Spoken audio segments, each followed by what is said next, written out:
Hello and welcome everyone to this video. आज की video में हम डिस्कस करेंगे सिक्योरिटी वैल्यूएशन वाला चैप्टर।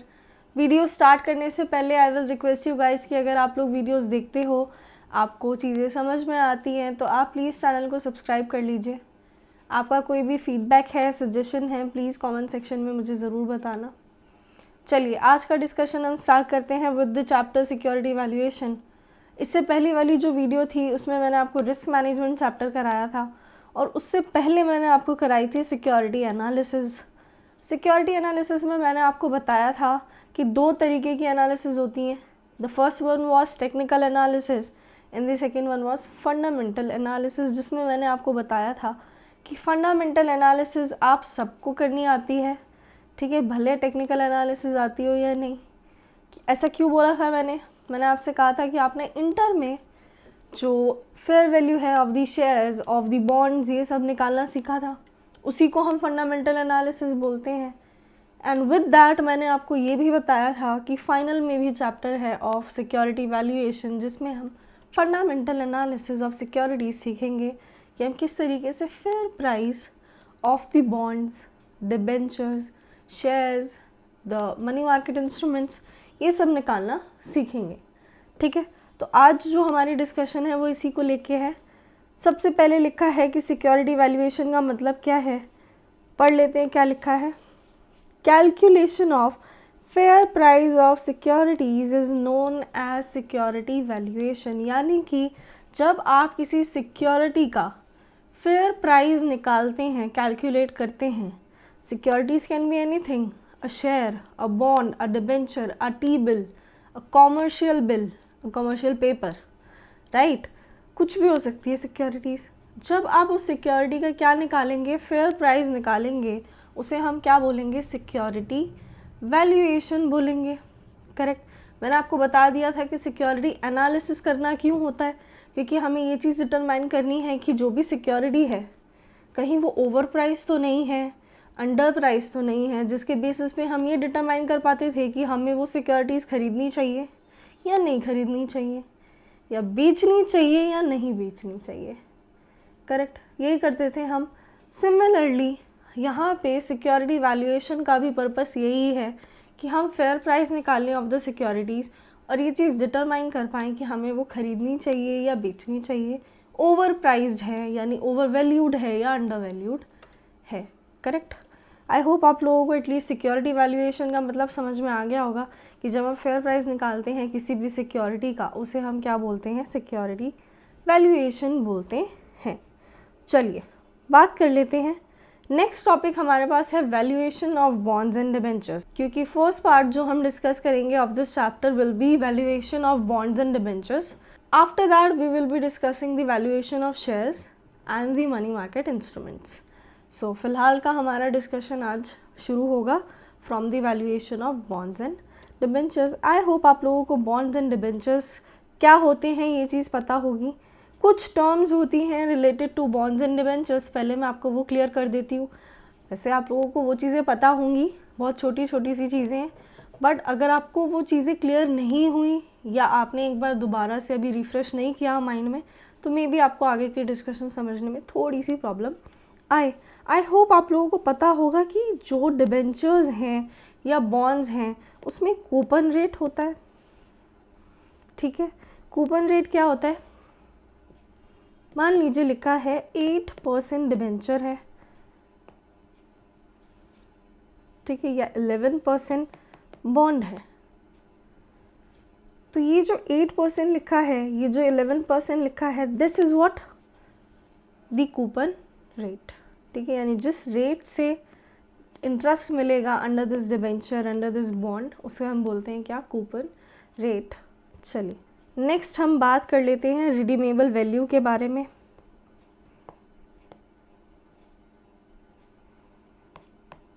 ठीक है, ये तो आप सबको पता होगा कि अगर आपका डिबेंचर है या बॉन्ड है वो रिडीमेबल है, रिडीमेबल मीन्स कि वो वापस से आपको पैसे दे देंगे। जैसे मान लीजिए आपने डिबेंचर में इन्वेस्ट किया आज और उन्होंने बोला 5 इयर्स की मैच्योरिटी है, ठीक है, यानी कि 5 साल के बाद आपने जो अमाउंट इन्वेस्ट किया था इन दैट डिबेंचर वो आपको वापस दे दिया जाएगा। ठीक है, यानी रिडीम हो जाएंगे डिबेंचर्स, करेक्ट। यानी कि क्या होगा, ड्यूरिंग द लाइफ तो आपको क्या मिलेगा, इंटरेस्ट मिलता रहेगा, और जब मेच्योरिटी आएगी तो जो आपने प्रिंसिपल अमाउंट इन्वेस्ट किया था इन दैट डिबेंचर वो आपको वापस दे दिया जाएगा, करेक्ट। वापस देंगे जब वो आपको वापस देंगे, ऐसा हो सकता है कि वो डिस्काउंट करके वापस दें, यानी जितने मान लीजिए आपने 1000 रुपये लगाए थे वो आपको 950 दे रहे हैं वापस, ये भी हो सकता है। आपने 1000 लगाए वो आपको 1100 दे रहे हैं, ये भी हो सकता है, करेक्ट। और आपने 1000 लगाए हैं और वो आपको 1000 ही वापस दे रहे हैं, मीन्स 8 बार रिडीम कर रहे हैं, ये भी हो सकता है, ठीक है। तो ये जो 950 है, 1000 है, 1100 है, ये क्या है, रिडीमेबल वैल्यू है, यानी कि जो रिडम्पशन के टाइम पे अमाउंट आपको पे किया जाएगा will be the redeemable value या रिडम्पशन वैल्यू, करेक्ट। ये छोटी छोटी चीज़ें आपको पता होगी, I am very sure, but still मैं आपको एक बार दोबारा से बता रही हूँ सो दैट मैं आगे जब ये टर्म्स यूज़ करूँ तो आपको ये चीज़ें अच्छे से पता हो और आपको कोई भी कन्फ्यूजन ना हो, करेक्ट। चलिए, एक होती है हमारे पास कॉल वैल्यू, ठीक है। कॉल वैल्यू से हमारा क्या मतलब है, कुछ ऐसे बॉन्ड्स होते हैं जिसमें आपको कॉल फीचर दिया जाता है, ठीक है। ये कॉल फीचर किसको दिया जाता है, मान लीजिए एक ABC कंपनी है जिसने कि बॉन्ड्स इशू किए हैं, करेक्ट। तो वो अपने पास अगर कॉल फीचर रख रही है, ठीक है, वो क्या करती है, अपने पास एक कॉल फीचर रख लेती है, means during the life of the bond वो चाहे तो वापस से अपने डिबेंचर्स खरीद सकती है। आपने बायबैक ऑफ शेयर सुना होगा, ठीक है। उसी तरीके से आप समझ लीजिए कि बॉन्ड्स जो होते हैं उन्हें कॉल कर लिया जाता है, यानी कि वापस अपने शेयर्स जो जैसे हम बायबैक में क्या करते हैं, वापस से अपने शेयर्स खरीद लेते हैं, कंपनी वापस से अपने शेयर्स खरीद लेती है, उसको बोलते हैं buying back of the shares, ठीक है। पहले तो इशू करती है, जब वापस खरीद रही है तो उसको क्या बोलते हैं, बाइंग बैक, करेक्ट। यहाँ पे अगर कॉल फीचर है किसी बॉन्ड में, इसका मतलब क्या होगा कि ABC कंपनी ने जो बॉन्ड्स इशू किए हैं विद दिस कॉल फीचर, वो क्या कर सकती है, during the life of the bond वो क्या कर सकती है, जो बॉन्ड्स हैं वो वापस से खरीद सकती है, ठीक है। आपको पैसा पे कर देंगे ड्यूरिंग द लाइफ ओनली, वो आपको पैसा पे कर देंगे और डिबेंचर्स जो हैं वो कैंसिल हो जाएंगे, करेक्ट। यानी कि क्या होगा, मान लीजिए भले ही आपको उन्होंने क्या बोला होगा, 5 इयर्स की मैच्योरिटी है ऑफ दिस बॉन्ड, आपको रिडीमेबल वैल्यू भी बताई होगी कि हम 1100 पे रिडीम करेंगे आफ्टर 5 इयर्स, बट अगर उन्होंने अपने पास एक कॉल फीचर रखा है तो वो ये भी बोल सकते हैं कि हम चाहें तो during the life of the bond हम आपसे डिबेंचर वापस या बॉन्ड जो है वो वापस खरीद सकते हैं एट द प्राइस ऑफ 950, ठीक है, या मान लीजिए 1150, कुछ भी वो प्राइस मेंशन करके दे सकते हैं कि हम चाहेंगे तो during the life of the bond हम आपको पैसा पे कर देंगे, यानी जो भी डिबेंचर होल्डर्स हैं जिनके पास बॉन्ड्स हैं, ठीक है, उनको पैसा पे कर देंगे और उनसे बॉन्ड्स या डिबेंचर वापस से खरीद लेंगे एट दिस प्राइस, करेक्ट। अगर उन्होंने ये चीज़ मेंशन करके दी है, ये कब कर सकते हैं, वो जब बॉन्ड के अंदर कॉल फीचर था, उन्होंने अपने पास ये राइट रखा कि वो चाहेंगे तो during the life of the bond वो रिडीम कर लेंगे, तो वो आपको एक प्राइस भी मेंशन करके देंगे कि अगर वो चाहेंगे तो वो इस प्राइस पे कॉल कर लेंगे वापस से अपने बॉन्ड्स या डिबेंचर्स को, करेक्ट। तो ये क्या बन जाएगी हमारे लिए, कॉल वैल्यू, यानी कि अगर during the life of the bond जो कंपनी है जिसने बॉन्ड्स या डिबेंचर्स इशू किए हैं वो अगर चाहेगी तो वो कॉल कर लेगी अपने डिबेंचर्स को, बॉन्ड्स को, और आपको ये जो प्राइस है ये पे कर दिया जाएगा आपके डिबेंचर्स या बॉन्ड्स के बदले में। चलिए, आई होप आप लोगों को समझ में आया हो रिडीमेबल वैल्यू क्या है और कॉल वैल्यू क्या है। रिडीमेबल वैल्यू आपको मिलती है मैच्योरिटी पे, और कॉल वैल्यू का मतलब क्या है कि जो वैल्यू आपको पे कर दी जाएगी during the life of the bond, ठीक है, for purchasing back the bonds and the debentures, ठीक है। इसीलिए ये जो कॉल फीचर होता है ना, इसे हम प्री मैच्योरिटी रिडम्पशन भी बोलते हैं, ठीक है। क्यों, रिडम्पशन हो गया मैच्योरिटी पे और कॉल कब होता है, प्री मैच्योरिटी मतलब मैच्योरिटी से पहले, during the life of the bond, इसलिए हम इसे क्या बोलते हैं, प्री मैच्योरिटी रिडम्पशन भी बोलते हैं। आई होप आप लोगों को कूपन रेट क्या होता है वो समझ में आया होगा, रिडीमेबल वैल्यू समझ में आई होगी, कॉल वैल्यू समझ में आई होगी, मैच्योरिटी का मतलब क्या होता है वो आपको समझ में आया होगा। बाकी आपको फेस वैल्यू क्या होती है, पार वैल्यू क्या होती है, वो चीज़ पता होगी। And also there is one more point which is conversion value. ठीक है, इसके बारे में आगे भी है डिस्कशन, बट मैं आपको यहाँ पे भी समझा देती हूँ कन्वर्जन वैल्यू क्या होती है। ऐसा हो सकता है कि आपको जो बॉन्ड्स इशू किए गए हैं या डिबेंचर्स इशू किए गए हैं उसमें आपको ऑप्शन दिया गया है या कंपल्सरली ऐसा बोला गया है कि आपके जो बॉन्ड्स हैं आफ्टर 5 ईयर्स शेयर्स में कन्वर्ट कर दिए जाएंगे, इक्विटी शेयर्स में कन्वर्ट कर दिए जाएंगे। तो कन्वर्जन वैल्यू क्या हुई, जो नंबर ऑफ शेयर्स आपको दिए जाएंगे, ठीक है, जो नंबर ऑफ शेयर्स आपको दिए जाएंगे इनटू उन शेयर्स की वैल्यू या प्राइस बोल लो, जो भी बोल लो, ठीक है, उसको हम क्या बोलेंगे, जब नंबर ऑफ शेयर्स हैं उसको हम मल्टीप्लाई कर रहे हैं with the price of the share, ये हमारे लिए क्या बनेगी, कन्वर्जन वैल्यू बनेगी। ऐसा क्यों होगा, क्योंकि कन्वर्ट जब हम करेंगे तो आपको कुछ पर्टिकुलर नंबर ऑफ शेयर्स दिए जाएंगे और उनका कुछ ना कुछ प्राइस होगा, करेक्ट। जब आप आपस में उन दोनों को मल्टीप्लाई कर देंगे तो क्या बनेगा, हमारे पास कन्वर्जन वैल्यू बनेगी, विच मीन्स कि कन्वर्ट करने पे अगर मान लीजिए आपको 5 साल के बाद आपसे बोला जाए कि हम आपको 1 लाख रुपए देंगे, ठीक है, तो ये तो क्या है, हमारे पास रिडीमेबल वैल्यू है। बट अगर आपसे बोला जाए कि हमें 5 साल बाद, हम 5 साल बाद आपको क्या करेंगे, शेयर्स इशू कर देंगे। कितने शेयर्स इशू करेंगे, 25,000 शेयर्स इशू करेंगे। रेट क्या है उन शेयर्स का, ₹4 का रेट है ऑफ दीज शेयर्स। तो आप एक तरीके से अगर सोचेंगे तो आप क्या सोचोगे कि 5 साल के बाद मुझे जो शेयर्स मिलने वाले हैं उनकी क्या वैल्यू है, which is the conversion value, कि कन्वर्ट जब होंगे हमारे शेयर्स तो क्या वैल्यू होगी of those shares, correct. 25,000 into 4 आप करेंगे, आपके पास आएगा 1 lakh. Conversion value of these shares कितनी है हमारे पास, ₹1 लाख, ठीक है। चलिए, आई होप आप लोगों को ये जो छोटे छोटे टर्म्स थे ये समझ में आ गए होंगे बहुत अच्छे से। चलिए आगे की हमारी जो डिस्कशन है वो हम स्टार्ट कर लेते हैं। लिखा है value of different types of bonds. Obviously bonds different तरीके के होते हैं और हमें हर तरीके के जो बॉन्ड्स हैं उनकी वैल्यू निकालनी आनी चाहिए, करेक्ट। सबसे पहला हमें बॉन्ड दिया हुआ है, द टाइप ऑफ बॉन्ड हमें जो दिया है वो दिया है एनुअल इक्वल कूपन, ठीक है। एनुअल इक्वल कूपन से आपको समझ में आ रहा होगा, कूपन रेट मैंने अभी आपको बताया क्या होता है। उसमें क्या है, मान लीजिए आपको लिख के दिया है 8% बॉन्ड्स हैं, ठीक है, 5 ईयर्स के लिए इशू किए गए हैं, ठीक है, यानी कि 5 साल में आपको जो इंटरेस्ट की पेमेंट की जाएगी वो किस रेट से की जाएगी, 8% के रेट से की जाएगी। यानी कि एक तरीके से आप ये चीज़ याद रखना, कूपन रेट जो होता है वो अप्लाई किस पे होता है, फेस वैल्यू पे अप्लाई होता है, ठीक है। यानी कि मान लीजिए अगर फेस वैल्यू है 1000 बॉन्ड्स थे, 10 रुपीज़ की फेस वैल्यू है, तो 10,000 जो है वो हमारी हो गई face value of the bonds, correct. उस पर आपको इंटरेस्ट मिलेगा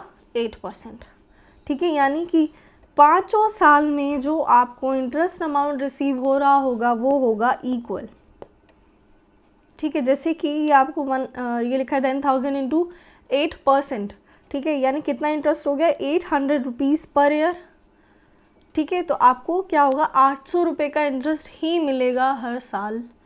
जो भी 5 साल हैं उसमें आपको कितना इंटरेस्ट मिलेगा, 800 रुपीज़।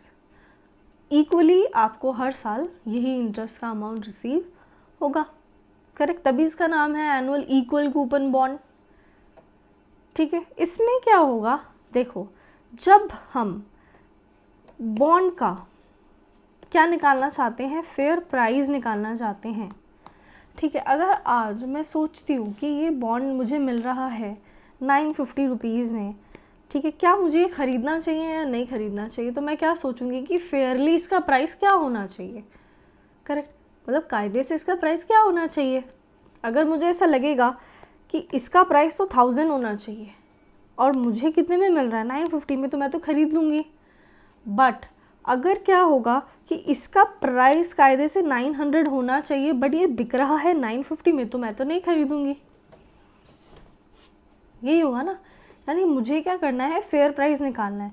अब ये फेयर प्राइस जो मैंने ये 1000 डिसाइड किया कि ये होना चाहिए, या ये 900 डिसाइड किया कि प्राइस ये होना चाहिए, 900 होना चाहिए ऑफ दिस बॉन्ड, ये डिसाइड करने के लिए मैंने कुछ ना कुछ तो सोचा होगा। ठीक है, क्या चीज़ सोची होगी कि जो बॉन्ड है इसके चलते मुझे क्या इन्फ्लोज होने वाले हैं, यही सोचा होगा मैंने। ये चीज़ें मैंने आपको वैसे पहली जो वीडियोस हैं उनमें भी अच्छे से समझाई हुई हैं। अगर आपने पहले वाली वीडियोस देखी हैं तो आपको ऑटोमेटिकली ये सारी चीज़ें समझ में आ गई होंगी कि क्या रीज़न है behind using this inflows, and जो भी मैं आगे बातें बोलूँगी उनका क्या रीज़न है वो आपको पता होगा। फिर भी एक बार यहाँ पे इन डिटेल ही डिस्कस कर लेते हैं। क्या है यहाँ पे, देखो ये जो इनफ्लोज हैं, ठीक है, मैं ये सोचूंगी कि क्या आगे जाके इन्फ्लोज मुझे होने वाले हैं, ठीक है, अंडर दिस बॉन्ड। ठीक है, और मैं क्या सोचूंगी कि मेरा रिक्वायर्ड रेट ऑफ रिटर्न क्या है। एक तो मैं क्या देखूंगी कि इस बॉन्ड के चलते मुझे क्या इन्फ्लो होगा, और दूसरी चीज़ मैं क्या सोचूंगी कि मेरा रिक्वायर्ड रेट ऑफ रिटर्न क्या है इन एनी इन्वेस्टमेंट। ठीक है, यानी कि मैंने आपको बताया था, मान लीजिए आपसे कोई कहता है कि आज आप 1000 रुपीज़ इन्वेस्ट कीजिए, after 1 year I will pay you 1100 rupees.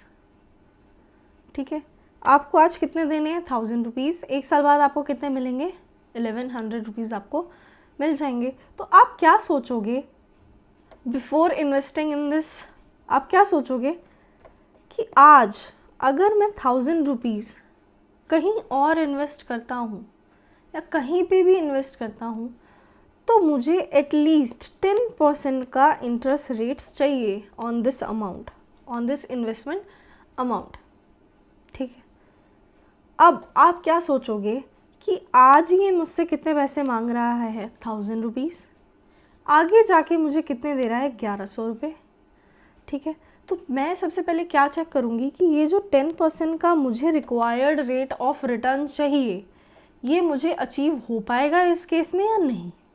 ठीक है, तो मैं क्या करूँगी, मैं देखूँगी कि मुझे कितना इंटरेस्ट चाहिए। मुझे इंटरेस्ट चाहिए ऑफ 100 रुपीज़ इन 1 ईयर। ठीक है, और मिल भी कितना रहा है, आप देखो 1100 रुपये आपको मिल रहे हैं 1000 रुपये लगा के, तो आपको कितना मिल रहा है इंटरेस्ट ऑफ 100 रुपीज़।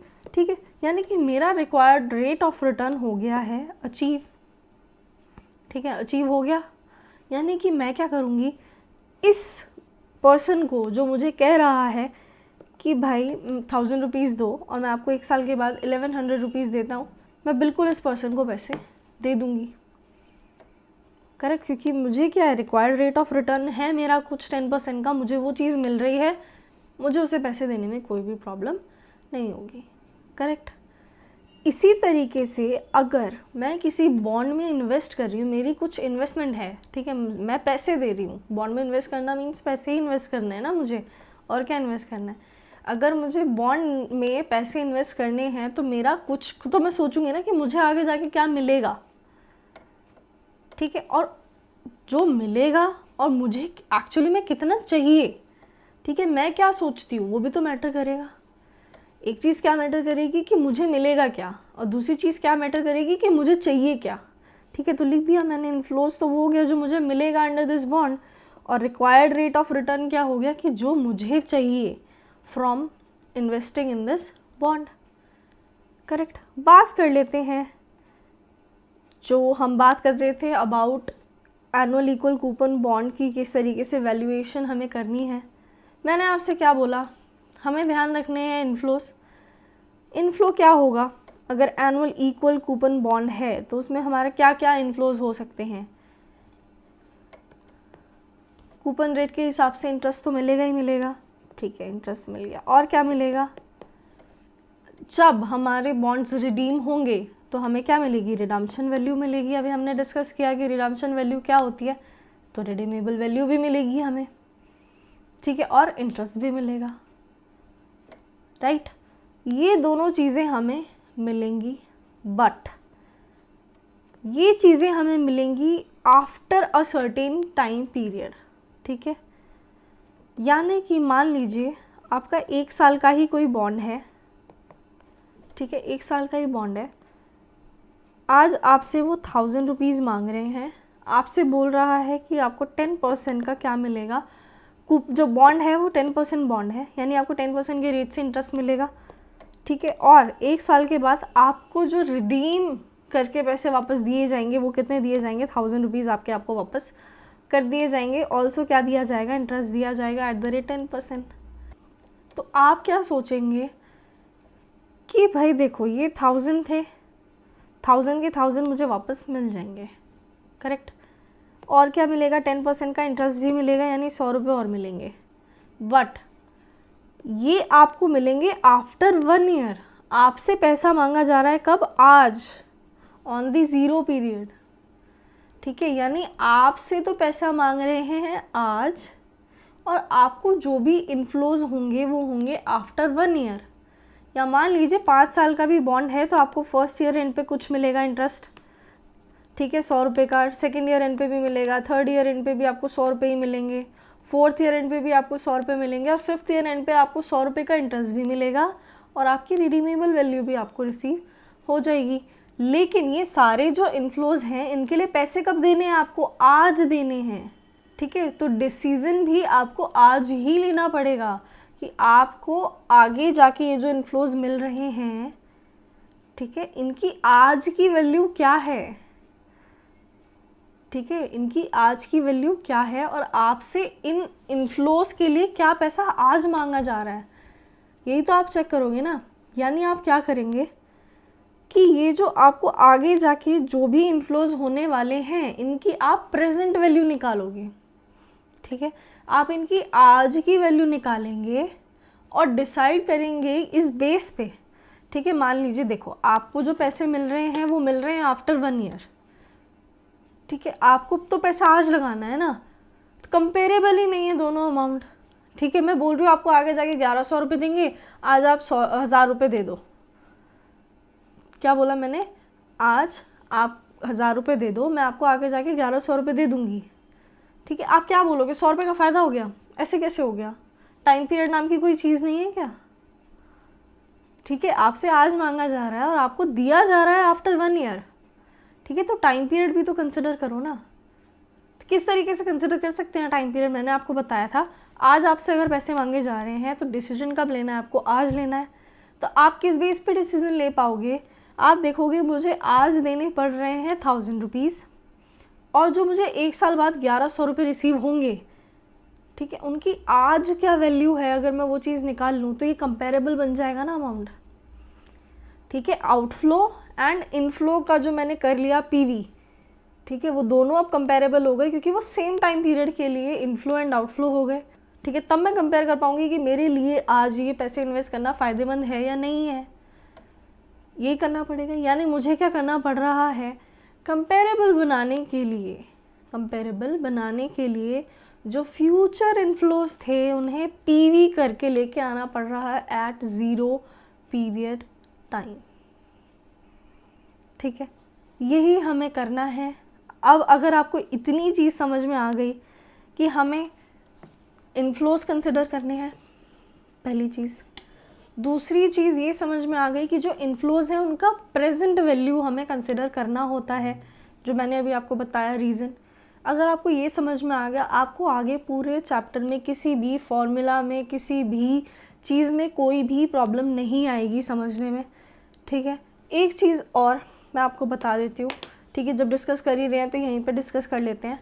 जब मैं प्रेजेंट वैल्यू निकाल रही हूँ, ठीक है, ऑफ दीज इनफ्लोज, तो मैं क्या सोचूंगी, किस रेट से पीवी करूँ, किस रेट से मैं प्रेजेंट वैल्यू पे लेके आऊँ उन्हें, ठीक है। मान लीजिए जो आपको बॉन्ड दिया हुआ है, यहाँ पे जो मैंने एग्जांपल लिया था, इसमें मैंने आपसे क्या बोला, 10% का बॉन्ड है। मान लीजिए आपका 20% का रिक्वायर्ड रेट ऑफ रिटर्न है, ठीक है। तो मैं 10% के रेट से पीवी करूँ या 20% के रेट से पीवी करूँ, सोचो। अभी जब हम बात कर रहे थे, ये पर्सन ₹1000 इन्वेस्ट करने के लिए सोच रहा था कि आगे जाके क्या मिलेगा, 1100 रुपये मिलेंगे। क्या सोचा था इसने कि मेरा रिक्वायर्ड रेट ऑफ रिटर्न है 10%, तो इसने अपनी इन्वेस्टमेंट पे रिक्वायर्ड रेट ऑफ रिटर्न लगा के देखा कि क्या इंटरेस्ट की वैल्यू आएगी, ठीक है, क्या इंटरेस्ट की वैल्यू आएगी और क्या वो इंटरेस्ट एक्चुअली में से रिसीव हो रहा है आफ्टर 1 ईयर। यानी इसने क्या किया था, एक तरीके से ये जो आज 0 पीरियड पे इससे पैसा मांगा जा रहा था, इसने इसकी निकाली फ्यूचर वैल्यू, ठीक है। इंटरेस्ट ऐड किया था ना इसने, क्या किया, ₹1000 इसके खुद के पास हैं और ये 100 रुपये क्या है, इंटरेस्ट अमाउंट है। टोटल कितने हो गए, 1100, कि 1100 क्या है, इन 1000 रुपये की फ्यूचर वैल्यू है। और एक्चुअली में भी इसको कितना रिसीव हो रहा था, 1100 रिसीव हो रहा था। और इसने क्या सोचा था कि ठीक है, मेरा required rate of return achieve हो रहा है तो मैं इस पर्सन को पैसे दे दूँगा। ये हुआ था ना, यानी रेट कौन सा यूज़ हुआ था, रिक्वायर्ड रेट ऑफ रिटर्न। कौन सा return, required rate of return. Compare जो किया था हमने, ठीक है, जो कंपेयर किया था हमने इंटरेस्ट अमाउंट, जो एक्चुअल इंटरेस्ट था उसी से कंपेयर किया था, बट हमने अपने हिसाब से निकाला था interest amount of ₹100 using the required rate of return, ठीक है। उसके बाद हमने उसे कंपेयर किया था with actual rate of return, ठीक है। यानी कि देखो बात तो बराबर ही है, ठीक है ना, बात तो बराबर है। अगर आप आज जो इन्वेस्टमेंट कर रहे हो और जो आपके फ्यूचर इनफ्लोज हैं, ठीक है, मैंने तो क्या बोला, फ्यूचर इनफ्लोज को पीवी करके लेके आओ 0 पीरियड पे और कंपेयर कर लो और डिसाइड कर लो कि इन्वेस्टमेंट करनी है या नहीं करनी है, करेक्ट। बट ऐसा भी तो हो सकता है ना कि आज जो आपको इन्वेस्टमेंट करनी है, आपको अगर फ्यूचर इनफ्लो से कंपेयर करना है तो आप ये जो आज की वैल्यू है इसको फ्यूचर वैल्यू बना लो, फिर कंपेयर कर लो आपस में, ये भी हो सकता है। पर हम ऐसा क्यों नहीं कर रहे वो मैं आपको बता देती हूँ। हम ऐसा इसलिए नहीं कर रहे, पहली चीज़, बहुत सारी चीज़ें हैं, ठीक है, बहुत सारी रीज़न्स हैं। पहला रीज़न तो ये हो गया कि जो फ्यूचर इनफ्लोज हैं, ठीक है, वो डिफरेंट ईयर्स पे भी हो सकते हैं, ठीक है। मान लीजिए 5 साल की मैच्योरिटी है तो एक इंटरेस्ट अमाउंट आपको रिसीव होगा आफ्टर 1 ईयर, एक होगा 2nd ईयर एंड पे, एक होगा 3rd ईयर एंड पे, 4th पे, 5th पे, ठीक है। फ्यूचर वैल्यू अगर करूँ भी आज, ठीक है, आज की जो इन्वेस्टमेंट है उसकी फ्यूचर वैल्यू निकालूँ भी, तो कहाँ पे लेके जाऊँ, कहाँ पे रुकूँ, 1st ईयर एंड पे रुकूँ, 2nd पे रुकूँ, 3rd पे रुकूँ, 4th पे रुकूँ, कहाँ रुकूँ, नहीं पता ना मुझे। और इवेंचुअली अगर आप सोचो भी तो आप क्या बोलोगे कि आप जो आज की इन्वेस्टमेंट है उसे भी लेके जाओ कहाँ, 5th ईयर एंड पे, 2nd ईयर वाली को भी लेके जाओ 5th ईयर एंड पे, जो 1st ईयर एंड पे रिसीव हो रहा था उसको भी लेके जाओ 5th ईयर एंड पे। यानी आपको सारे जो इन्फ्लोज हैं उन्हें भी चेंज करना पड़ रहा है और आपका जो आज का आउटफ्लो है उसे भी आप चेंज कर रहे हो। इससे अच्छा आप सारे इन्फ्लोज को चेंज करके 0 पीरियड पे ले आओ, ठीक है। और दूसरी चीज़ ये कि हमें क्या करना होता है, हमें प्राइस गिवन होता है आज का इन दी क्वेश्चन, ठीक है। हमें क्या होता है, बॉन्ड का आज का प्राइस गिवन होता है, हमें डिसाइड करना होता है कि हमें आज जो इन्वेस्टमेंट करनी है इन दैट बॉन्ड, क्योंकि जो प्राइस चल रहा होगा इन्वेस्टमेंट तो उसी अमाउंट पे करनी पड़ेगी, है ना, उसी अमाउंट पे करनी पड़ेगी ना। जो आज बॉन्ड का प्राइस चल रहा है उसी प्राइस पे हमें इन्वेस्टमेंट करनी पड़ेगी, ठीक है। तो हम क्या सोचेंगे कि इसका आज का फेयर प्राइस क्या होना चाहिए, तभी तो डिसाइड हो पाएगा कि अंडर प्राइस है या ओवर प्राइस है, ठीक है। यानी वैल्यू फिर से आज की ही निकालनी है और आज की वैल्यू अगर हमें निकालनी है तो हमें क्या करना पड़ेगा, फ्यूचर इनफ्लोज को प्रेजेंट वैल्यू पे लाना पड़ेगा, आज की वैल्यू पे लाना पड़ेगा using the required rate of return, ठीक है। I am repeating this again, required rate of return का यूज़ करके हम निकालते हैं present value of the future inflows, not the coupon rate, ठीक है। कूपन रेट क्यों यूज़ नहीं होता, आप एक छोटी सी चीज़ सोचना कि अगर आज आप कहीं पे इन्वेस्ट कर रहे हो, ठीक है, तो ऐसा भी हो सकता है कि कहीं पे आपको 5% का इंटरेस्ट रेट मिल रहा है, कहीं पे 8 का मिल रहा है, 10 का मिल रहा है, ठीक है। लेकिन आपको इन्वेस्ट करने से पहले क्या सोचना है कि कायदे से आप अब जो इन्वेस्टमेंट करना चाहते हो, जो आप पैसे लगाना चाहते हो, ठीक है, उस पर आपको कितना रिक्वायर्ड रेट ऑफ रिटर्न चाहिए, ठीक है, जो फ्यूचर इनफ्लोज आपको रिसीव होंगे, ठीक है। मान लीजिए आपको आफ्टर 1 ईयर वो कह रहा है कि आपको ₹1000 रिसीव होंगे, आज आप उसके लिए कितनी इन्वेस्टमेंट कर सकते हो, यही तो निकालना है ना हमें। एक बॉन्ड है, ठीक है, 950 में सेल हो रहा है, ठीक है, 950 में सेल हो रहा है, 1 साल के बाद आपको 1000 रुपये उसके बदले में मिलेंगे। यानी आज की इन्वेस्टमेंट तो 950 है, पर ये 950 इन्वेस्ट करने भी चाहिए या नहीं, ये पता करना है। कैसे पता करेंगे? जब हमें इस बॉन्ड का फेयर प्राइस पता होगा आज का, करेक्ट। फेयर प्राइस निकालेंगे कैसे? जो हम फ्यूचर में पैसे रिसीव करेंगे, ठीक है, जो हमें फ्यूचर में पैसे रिसीव होने वाले हैं, यानी 1000 रुपीज़ हमें रिसीव होंगे इन फ्यूचर, ठीक है। मैं क्या सोचूं, किस बेस पे निकालूं आज की वैल्यू में? आज की वैल्यू का मतलब तो यही हो गया ना, ये जो फ्यूचर में पैसे मिलेंगे इसकी अगर मैं प्रेजेंट वैल्यू निकालूं तो ये तो आज की वैल्यू हो गई ऑफ द बॉन्ड, ठीक है। लेकिन मैं प्रेजेंट वैल्यू किस रेट से निकालूं? मान लीजिए 8% बॉन्ड्स हैं ये, ठीक है, यानी कूपन रेट क्या है? 8% है। 8% तो क्या चीज़ है, आप ये सोचो ना, 8% के रेट पे तो आपको इंटरेस्ट रिसीव होगा, ठीक है। ये तो आपका इनफ्लो बता रहा है ना कि आपको इस रेट से इनफ्लोज होंगे आने वाले टाइम पीरियड में, ठीक है। आप किस रेट पे पीवी करोगे वो चीज़ सोचो, ठीक है। जब आप उस चीज़ की प्रेजेंट वैल्यू निकालना चाहोगे तो आप क्या सोचोगे कि आगे जाके जो मुझे ये 1000 रुपीज़ मिलने वाले हैं, ठीक है, इसके लिए मैं आज कितना इन्वेस्ट करूं। तो इन्वेस्ट जब आप करेंगे, ठीक है, तो आपके दिमाग में क्या होगा कि मैं उतना ही पैसा इन्वेस्ट करना चाहूँगा जिस पे मैं जो रिक्वायर्ड रेट ऑफ रिटर्न सोचता हूँ कि मेरी इन्वेस्टमेंट में मुझे होना चाहिए। मान लीजिए 10% मैं सोचती हूँ कि मेरा रिक्वायर्ड रेट ऑफ रिटर्न है, तो मैं उतने ही पैसे लगाना चाहूँगी।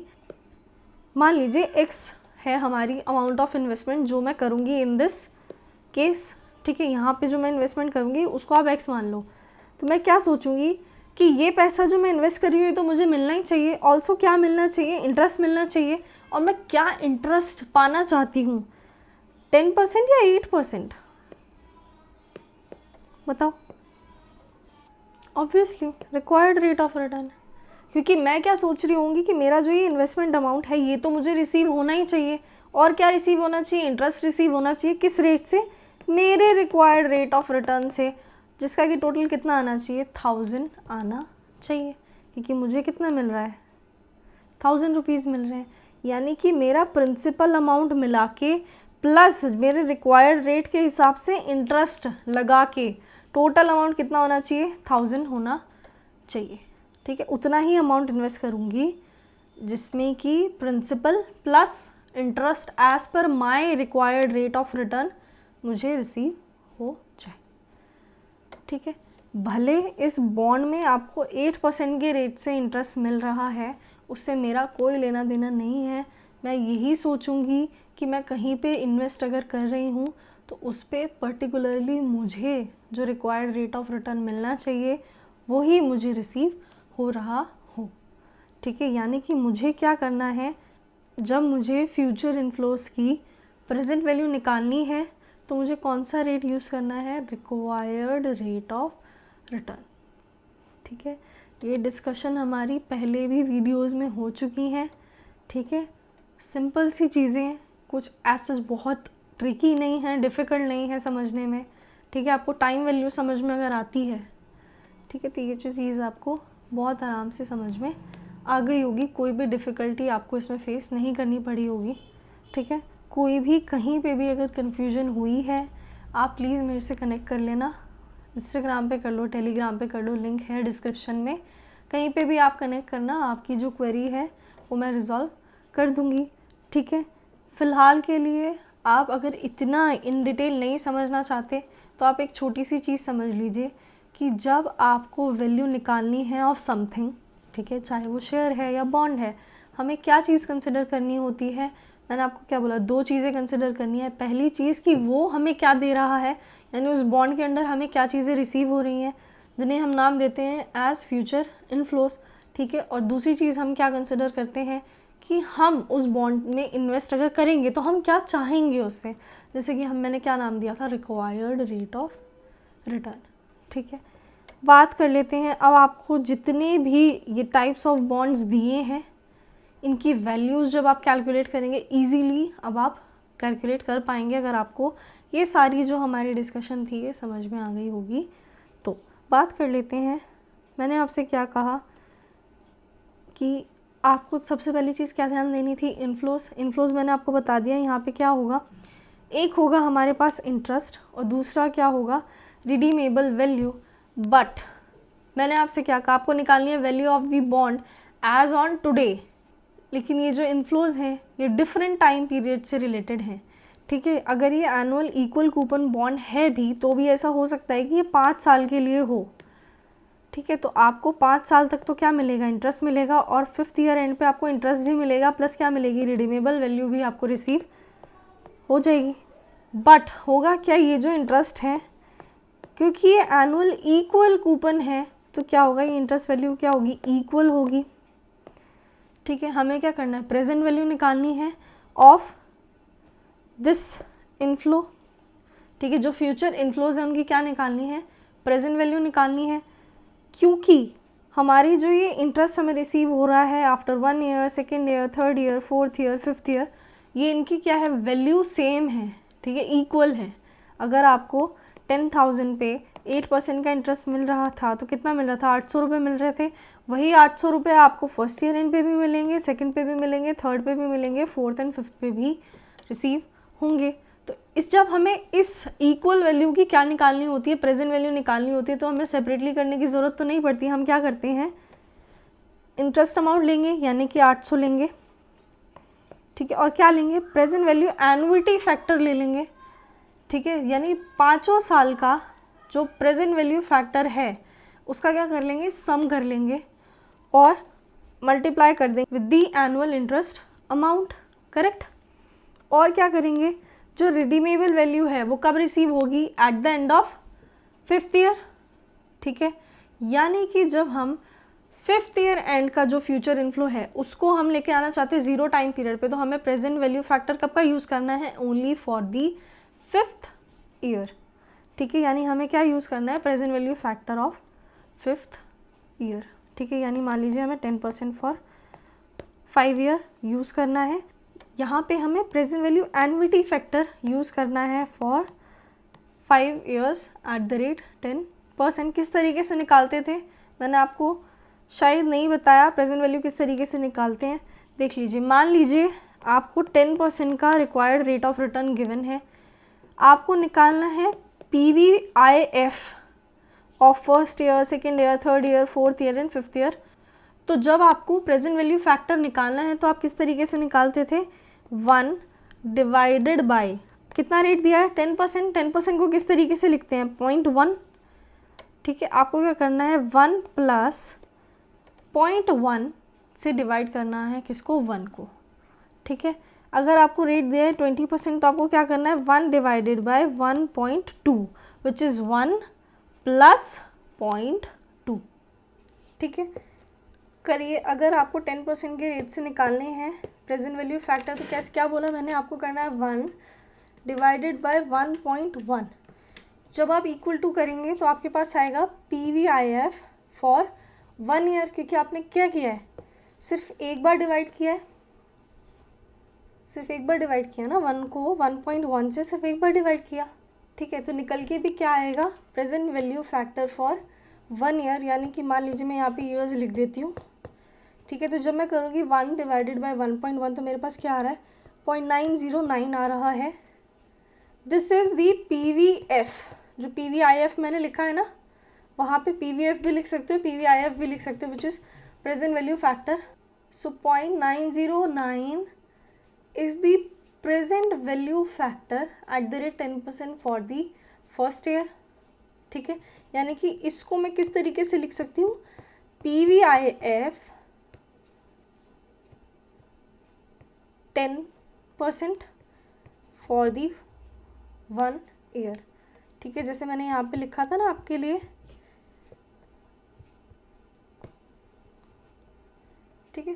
RR क्या है, 10 एंड 5 था नंबर ऑफ़ ईयर्स, यहाँ पे नंबर ऑफ़ ईयर क्या था, 1, तो हम 1 अगर होगा तो हम 1 साल के लिए इस तरीके से निकालेंगे। चलिए इसके बाद हम बात करते हैं, चलिए अब हमने क्या किया था, सिर्फ एक बार डिवाइड किया था। अब आप क्या कीजिए, एक और बार इक्वल टू प्रेस कीजिए, आपके पास आ रहा है 0.826, which is the PVIF means present value factor at the rate 10% for the second year end. ठीक है, आप 2 बार डिवाइड कर चुके हो, यानी कि इसमें 2 साल से अगर आपको करना हो प्रेजेंट वैल्यू, ठीक है, देखो ये क्या है, सेकेंड ईयर एंड है, ठीक है, ये क्या है, सेकेंड ईयर एंड है। आपने जो फैक्टर लिया है वो भी कब का है, सेकेंड ईयर एंड का है। क्यों? क्योंकि आप 2 बार डिवाइड कर चुके हो 1.1, ठीक है, 1 को 1.1 से आप 2 बार डिवाइड कर चुके हो, ठीक है। यानी कि जब हम प्रेजेंट वैल्यू निकालना चाहते हैं of an amount which is receivable eight the end of second year, ठीक है, तो आपको क्या करना पड़ेगा, मान लीजिए 0 पीरियड है, एक बीच में फर्स्ट पीरियड भी आएगा और एक सेकंड पीरियड भी आएगा, ठीक है। अमाउंट तो आपको यहाँ पे रिसीव हो रहा है, आपको वैल्यू कब की निकालनी है, 0 पीरियड की। यानी आप क्या करोगे, फर्स्ट ईयर पे लेके आओगे पहले और फिर कहाँ लेके आओगे, 0 पे, यही करोगे ना। हमने क्या किया, पहले 1 को डिवाइड किया 1.1 से एक बार और फिर इक्वल टू प्रेस करके डिवाइड कर दिया 2 बार, यानी हम कहाँ पहुँच गए, 0 पीरियड एंड पे, ठीक है। बात कर लेते हैं, अगर थर्ड पीरियड एंड का निकालना है तो कैसे निकालोगे, एक बार और इक्वल टू प्रेस कर देंगे, क्या आएगा 0.751, एक बार और इक्वल टू प्रेस करेंगे तो क्या आएगा 683, और एक बार और करेंगे तो क्या आ रहा है हमारे पास 621, ठीक है। तो ये हमारे पास है present value factor at the rate 10% for these different years, ठीक है। ये क्या रिफ्लेक्ट कर रहे हैं वो चीज़ मैंने आपको समझा दी कि अगर आपको सेकंड पीरियड एंड पे कोई अमाउंट रिसीव हो रहा है, आपको डायरेक्टली 0 पीरियड एंड पे उसे लेके आना है, तो आप अगर उसे मल्टीप्लाई कर देंगे with 0.826 which is the present value factor eight the end of second year, आप कहाँ पहुँच जाएंगे, उस अमाउंट को लेकर आप पहुँच जाएंगे एट द 0 पीरियड, ठीक है। चलिए, आई होप आप लोगों को PVIF कैसे कैलकुलेट करते हैं वो चीज़ समझ में आ गई होगी। अब हम बात कर लेते हैं PVIFA which is present value annuity factor, ठीक है। एन्युटी फैक्टर का मतलब क्या होता है, मान लीजिए आज आपको कुछ अमाउंट्स रिसीव हो रहे हैं, 10% का बॉन्ड था,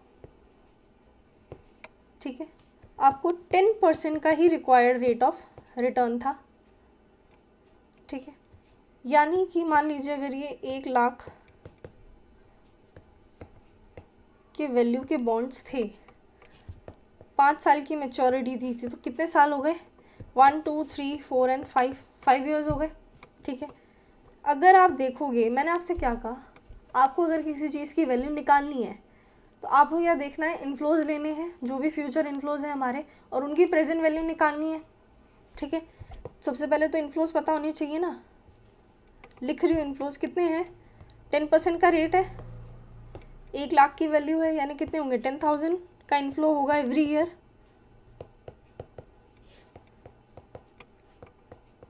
ठीक है। Also at the 5th year and मुझे क्या होगा, मेरे जो 1 लाख रुपए का मैंने प्रिंसिपल अमाउंट इन्वेस्ट किया था वो भी वापस से रिसीव हो जाएगा, यानी कि मेरा जो 5th ईयर का कैश फ्लो है वो कितना होगा, 10,000 plus 1 lakh which is 1,10,000 rupees, ठीक है। मैंने आपसे क्या कहा, आपको निकालनी है present value of all these future inflows for calculating the value of the bond as on today at the 0 period, ठीक है।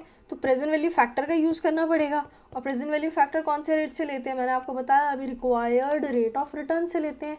प्रेजेंट वैल्यू फैक्टर कैसे निकालते हो, 1 डिवाइडेड बाय 1.1, ठीक है। कितना आ रहा था हमारे पास, 0.909 एंड 0.826, 751, 683 और क्या आ रहा था 0.620, यही आ रहा था, ठीक है।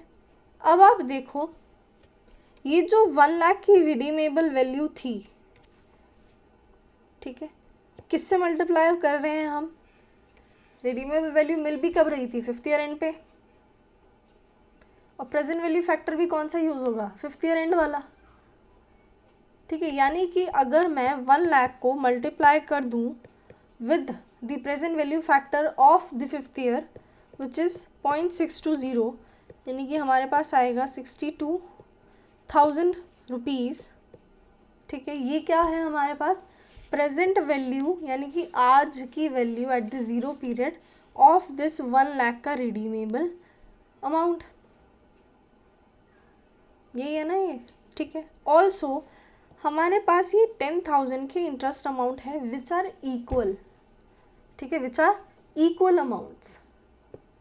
अगर मैं सेपरेटली 10,000 को पहले मल्टीप्लाई करूँ विद 0.909, फिर 10,000 को मल्टीप्लाई करूँ विद 0.826, फिर 10,000 को मल्टीप्लाई करूँ विद 0.751 एंड 683, ठीक है। सिमिलरली मैं करूँ विद 620। अगर मैं ये करूँ और फिर इनका सम कर दूँ, या फिर डायरेक्टली मैं 10,000 को मल्टीप्लाई करूँ with the sum of all these present value factors for all the 5 years, तो भी अमाउंट तो इक्वली आएगा, ठीक है। मैं 10,000 से मल्टीप्लाई कर रही हूँ 0.909 को, प्लस क्या कर रही हूँ, इन सब में प्लस कर रही हूँ, ठीक है। सेकेंड ईयर में, थर्ड ईयर में, फोर्थ में, फिफ्थ में मैं क्या कर सकती हूँ, 10,000 को कॉमन ले सकती हूँ और मल्टीप्लाई किससे होगा, 0.909 plus 0.826 plus 0.751 plus 0.683 and plus 0.620, amount तो इक्वली आएगा ना, ठीक है।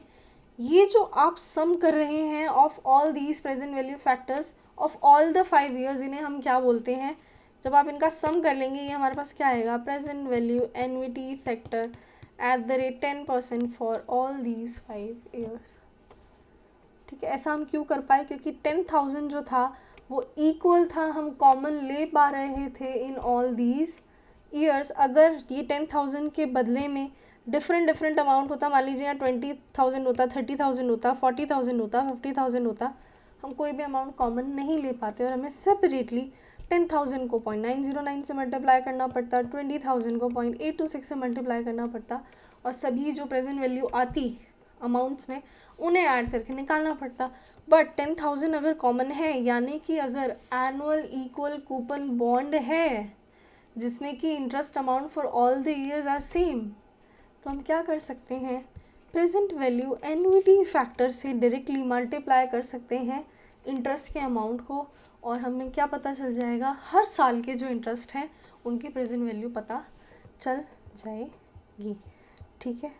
आप आ जाइए, क्या लिखा हुआ है देख लो, एक बार क्लियर कर देती हूँ सो दैट आपको अच्छे से समझ में आ जाए। जो रिडीमेबल वैल्यू थी वो कब रिसीव हो रही थी, 5th ईयर एंड पे, तो हम प्रेजेंट वैल्यू ऑफ फैक्टर जो था, प्रेजेंट वैल्यू फैक्टर जो था ऑफ 5th ईयर, उसी से मल्टीप्लाई कर रहे थे ना 1 लाख को, ठीक है। ये रहा ना 1 लाख को, तो हमने डायरेक्टली क्या किया था, 0.620 से ही मल्टीप्लाई किया था, यानी प्रेजेंट वैल्यू फैक्टर जो था eight the end of 5th year उसी से मल्टीप्लाई किया था। वही चीज़ तो इन्होंने यहाँ लिख के दी है कि जो रिडीमेबल वैल्यू है उसे हमें मल्टीप्लाई करना है with the present value factor at 10% for the 5th year end, ठीक है। और जो इंटरेस्ट अमाउंट था, क्योंकि ये एनुअल कूपन बॉन्ड है तो इंटरेस्ट अमाउंट क्या रहेगा, सेम रहेगा, उसको मल्टीप्लाई किससे किया है, प्रेजेंट वैल्यू एन्युटी फैक्टर से मल्टीप्लाई किया है at the rate 10% for all these 5 years, ठीक है। आई होप आप लोगों को समझ में आया होगा कि प्रेजेंट वैल्यू एन्युटी फैक्टर यहाँ पे क्यों कंसिडर किया है, ठीक है। आई होप आप लोगों को ये जो फॉर्मूला है अब समझ में आ गया होगा बहुत अच्छे से। नेक्स्ट जो आपको दिया है वो आपको दिया हुआ है ज़ीरो कूपन बॉन्ड, जिसका मतलब क्या होता है कि उस पर कोई कूपन रेट नहीं है, यानी आपको कोई भी इंटरेस्ट रिसीव नहीं होगा during the life of the bond. क्या रिसीव होगा फिर, मुझे तो क्या कंसिडर करना है, एक तो रिक्वायर्ड रेट ऑफ रिटर्न देखना है और दूसरा क्या देखना है कि एक्चुअली में क्या रिसीव हो रहा है, यानी फ्यूचर कैश फ्लोज क्या रहेंगे। तो ज़ीरो कूपन बॉन्ड है तो कैश फ्लो क्या रहेगा, इंटरेस्ट तो है होगा नहीं, इंटरेस्ट तो नहीं होगा ना क्योंकि ज़ीरो कूपन बॉन्ड है, ठीक है। तो क्या होगा, सिर्फ एक रिडीमेबल वैल्यू होगी और रिडीमेबल वैल्यू मिलती कब है, at the time of maturity, ठीक है। यानी अगर 5 साल बाद मिलनी है तो 5 साल बाद ही मिलेगी, ठीक है। और वो 5 साल वाली जो वैल्यू है, 5 साल बाद वाली जो वैल्यू, उसको अगर ज़ीरो पीरियड पे लेके आना है तो क्या करना पड़ेगा, प्रेजेंट वैल्यू फैक्टर यूज़ करना पड़ेगा eight the end of 5th year वाला, यानी PVIF यूज़ करेंगे at the rate 10% for the 5th year and उसको मल्टीप्लाई करेंगे किससे, रिडीमेबल वैल्यू से कहाँ पहुँचेंगे हम, ज़ीरो पीरियड पे, ठीक है, जब हम इसे जो फ्यूचर इनफ्लोज हैं उनकी आज की वैल्यू निकाल रहे हैं, दिस मीन्स आज फेयरली इस बॉन्ड का प्राइस भी यही होना चाहिए। निकालना भी क्या है, value of the bond as on today ही निकालना है ना, वही निकाल रहे हैं हम प्रेजेंट वैल्यू निकाल के। ठीक है, कोई चीज़ की अगर आपको वैल्यू निकालनी है तो आगे जाके जो भी आपको उससे बेनिफिट होने वाले हैं, ठीक है, उनकी जो भी प्रेजेंट वैल्यू है वही आज कायदे से उस चीज़ की वैल्यू होनी चाहिए। ठीक है, यानी वही होगी फेयर वैल्यू, उसी को ही हम बोलते हैं valuation of the bond. Correct. चलिए, मान लीजिए वेरिएबल कूपन बॉन्ड है, जिसके बारे में मैंने आपको अभी एग्जांपल दिया था ये वाला। तो मैंने आपको बताया कि अगर वेरिएबल है यानी कि यहाँ पे 20,000, 30,000, 40,000 है, यानी कि इंटरेस्ट अमाउंट क्या है, डिफरेंट है फॉर द डिफरेंट ईयर्स, तो आपको क्या करना पड़ेगा, प्रेजेंट वैल्यू फैक्टर ही कंसिडर करना है। एनविटी फैक्टर तो यूज़ नहीं कर सकते। क्यों नहीं कर सकते, क्योंकि 10,000 यहाँ पे कॉमन ले पा रहे थे, तभी तो हम PVIF से मल्टीप्लाई कर पा रहे थे ना। ठीक है, क्यों कर पा रहे थे, क्योंकि 10,000 ही मिल रहा था हर साल। अगर वेरिएबल कूपन है यानी कूपन रेट चेंज हो रहा है एवरी ईयर, तो आपका इंटरेस्ट का अमाउंट चेंज हो जाएगा एवरी ईयर। ठीक है, तो आपको क्या यूज़ करना पड़ेगा, प्रेजेंट वैल्यू फैक्टर्स यूज़ करने पड़ेंगे for calculating the present value of all these future inflows. मैंने आपको बता दिया था, एक बार आप फॉर्मूला पढ़ लीजिए, आप समझ जाएंगे क्या लिखा है। लिखा है एनुअल इंटरेस्ट जो आपको रिसीव हो रहा है at the first period and, उसको आप मल्टीप्लाई कीजिए with the PVIF which is present value factor, जो भी आपका रिक्वायर्ड रेट ऑफ रिटर्न है for the first period, N1 लिखा है, विच मीन्स आपको एक साल के टाइम पीरियड पे जो भी आपका प्रेजेंट वैल्यू फैक्टर है which was 0.909 in are case, ठीक है, आपको उससे मल्टीप्लाई करना है। फिर जो सेकेंड ईयर वाला है, ठीक है, जैसे ये 20,000 है, इस 20,000 को आपको मल्टीप्लाई करना है विद 0.826, ठीक है, ये जो 30,000 है इसको आपको मल्टीप्लाई करना है विद 0.751, और बाद में इन सबको क्या करना है, इन सबका सम करना है, टोटल करना है, और आप पहुंच जाएंगे इनकी प्रेजेंट वैल्यू पे। जब आप 10,000 को मल्टीप्लाई कर रहे हो 0.909, तो आप क्या कहाँ पहुंच रहे हो, प्रेजेंट वैल्यू पे ही पहुंच रहे हो ना। क्यों, क्योंकि 10,000 आपको रिसीव कब हो रहे थे, फर्स्ट ईयर एंड पे, और ये जो प्रेजेंट वैल्यू फैक्टर था 0.909, ये भी कब का था, फर्स्ट ईयर एंड का था। ठीक है, तो हम कहाँ पहुँच रहे थे, जीरो पीरियड पे पहुँच रहे थे। सिमिलरली अगर ये फोर्थ ईयर एंड का था इनफ्लो 40,000 का, इसे अगर मैं मल्टीप्लाई कर दूँ with the present value factor of the fourth year, तो मैं कहाँ पहुँच जाऊँगी, ज़ीरो पीरियड पे पहुँच जाऊँगी। करेक्ट, क्योंकि मैं कैसे पहुँची यहाँ पे, 1 को डिवाइड किया है 1.1 से 4 टाइम्स, तब मैं पहुँची हूँ ना 0.683 पे। ठीक है, यानी चारों साल मैंने कवर कर लिए हैं प्रेजेंट वैल्यू निकालने के लिए, चारों साल कवर कर लिए हैं। तो जब मैं 40,000 को इससे मल्टीप्लाई करूँगी तो मैं कहाँ पहुँचूँगी, directly at the zero period. Correct, पढ़ लीजिए क्या लिखा है, annual interest at the second period को मल्टीप्लाई करेंगे विद द PVIF यानी present value factor, required return रहेगा वही जो दिया होगा आपको क्वेश्चन में, 10% था हमारे केस में, एंड N2 यानी सेकेंड पीरियड एंड के लिए आपको लेना है present value factor, so on, यानी जितने भी ईयर्स हैं सभी के लिए आपको सेम चीज़ करनी है।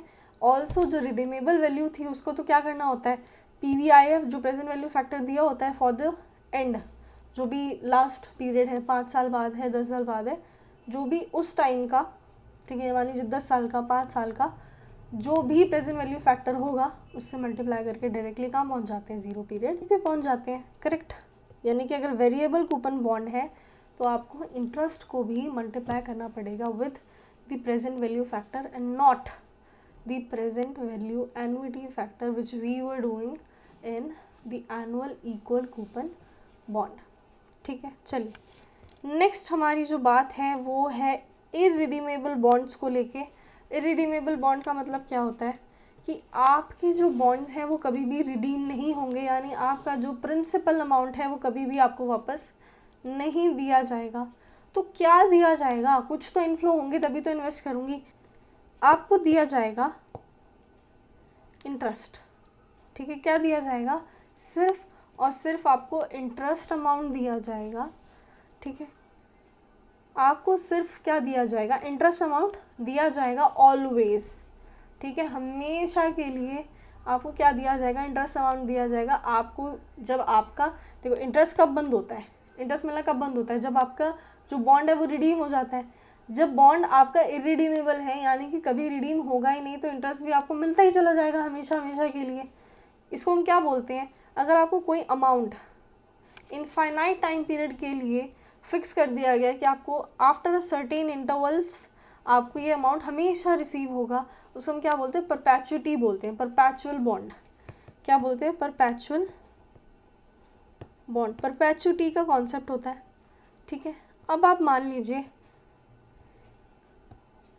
कि इरिडीमेबल बॉन्ड है, उसमें आपको इंटरेस्ट रिसीव होगा हमेशा हमेशा के लिए, आपको उसकी आज की वैल्यू पता करनी है। तो आप क्या करोगे, हर साल अगर आपको इक्वली भी रिसीव हो रहा है तो आप क्या करोगे, प्रेजेंट वैल्यू एन्युटी फैक्टर ले लोगे।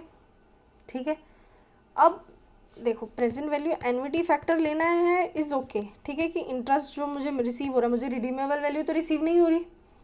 ठीक है, ज़ीरो कूपन बॉन्ड में अगर मुझे क्या मिल रहा था, इंटरेस्ट तो मिल नहीं रहा था, रिडीमेबल वैल्यू मिल रही थी, तो मैं डायरेक्टली PVIF से मल्टीप्लाई कर दे रही थी और प्रेजेंट वैल्यू पे पहुंच रही थी। ठीक है, सिमिलरली इरिडीमेबल बॉन्ड में मुझे इंटरेस्ट मिलेगा, रिडीमेबल वैल्यू नहीं मिलेगी, तो मैं क्या कर सकती हूँ, PVIF से मल्टीप्लाई कर सकती हूँ एनुअल इंटरेस्ट को।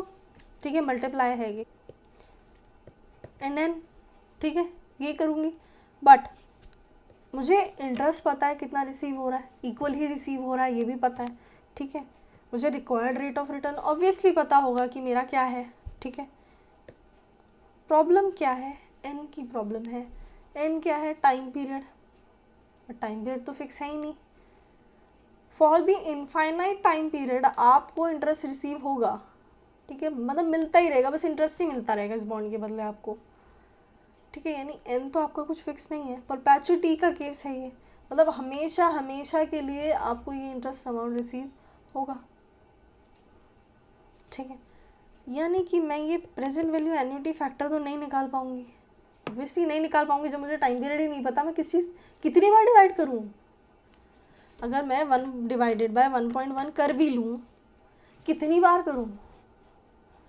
ठीक है, वैसे रीज़न इसका सिंपल सा है। ठीक है, पहले मैं आपको बताती हूँ करना क्या है, फिर रीज़न बता देती हूँ क्या है इसका। देखो उन्होंने क्या बोला, एनुअल इंटरेस्ट है। ठीक है, उसको मल्टीप्लाई करने के बजाय with the present value annuity factor, ठीक है, आप क्या करो, डायरेक्टली उसको डिवाइड कर दो with the required rate of return. यानी कि अगर आपका एनुअल इंटरेस्ट है ऑफ ₹1000, आप उसे डायरेक्टली डिवाइड कीजिए विद 10%। ठीक है, आप 10% भी लिख सकते हो, या इसको आप कैसे लिखते हो, 0.1। ठीक है, आप डायरेक्टली क्या कीजिए, डिवाइड कर दीजिए। परपैचुटी के केस में जब आपको एक सेम अमाउंट आपको इनफाइनाइट टाइम पीरियड के लिए रिसीव होगा आफ्टर अ सर्टेन इंटरवल्स, तो आप क्या कीजिए, उस अमाउंट को डायरेक्टली डिवाइड कर दीजिए with the required rate of return.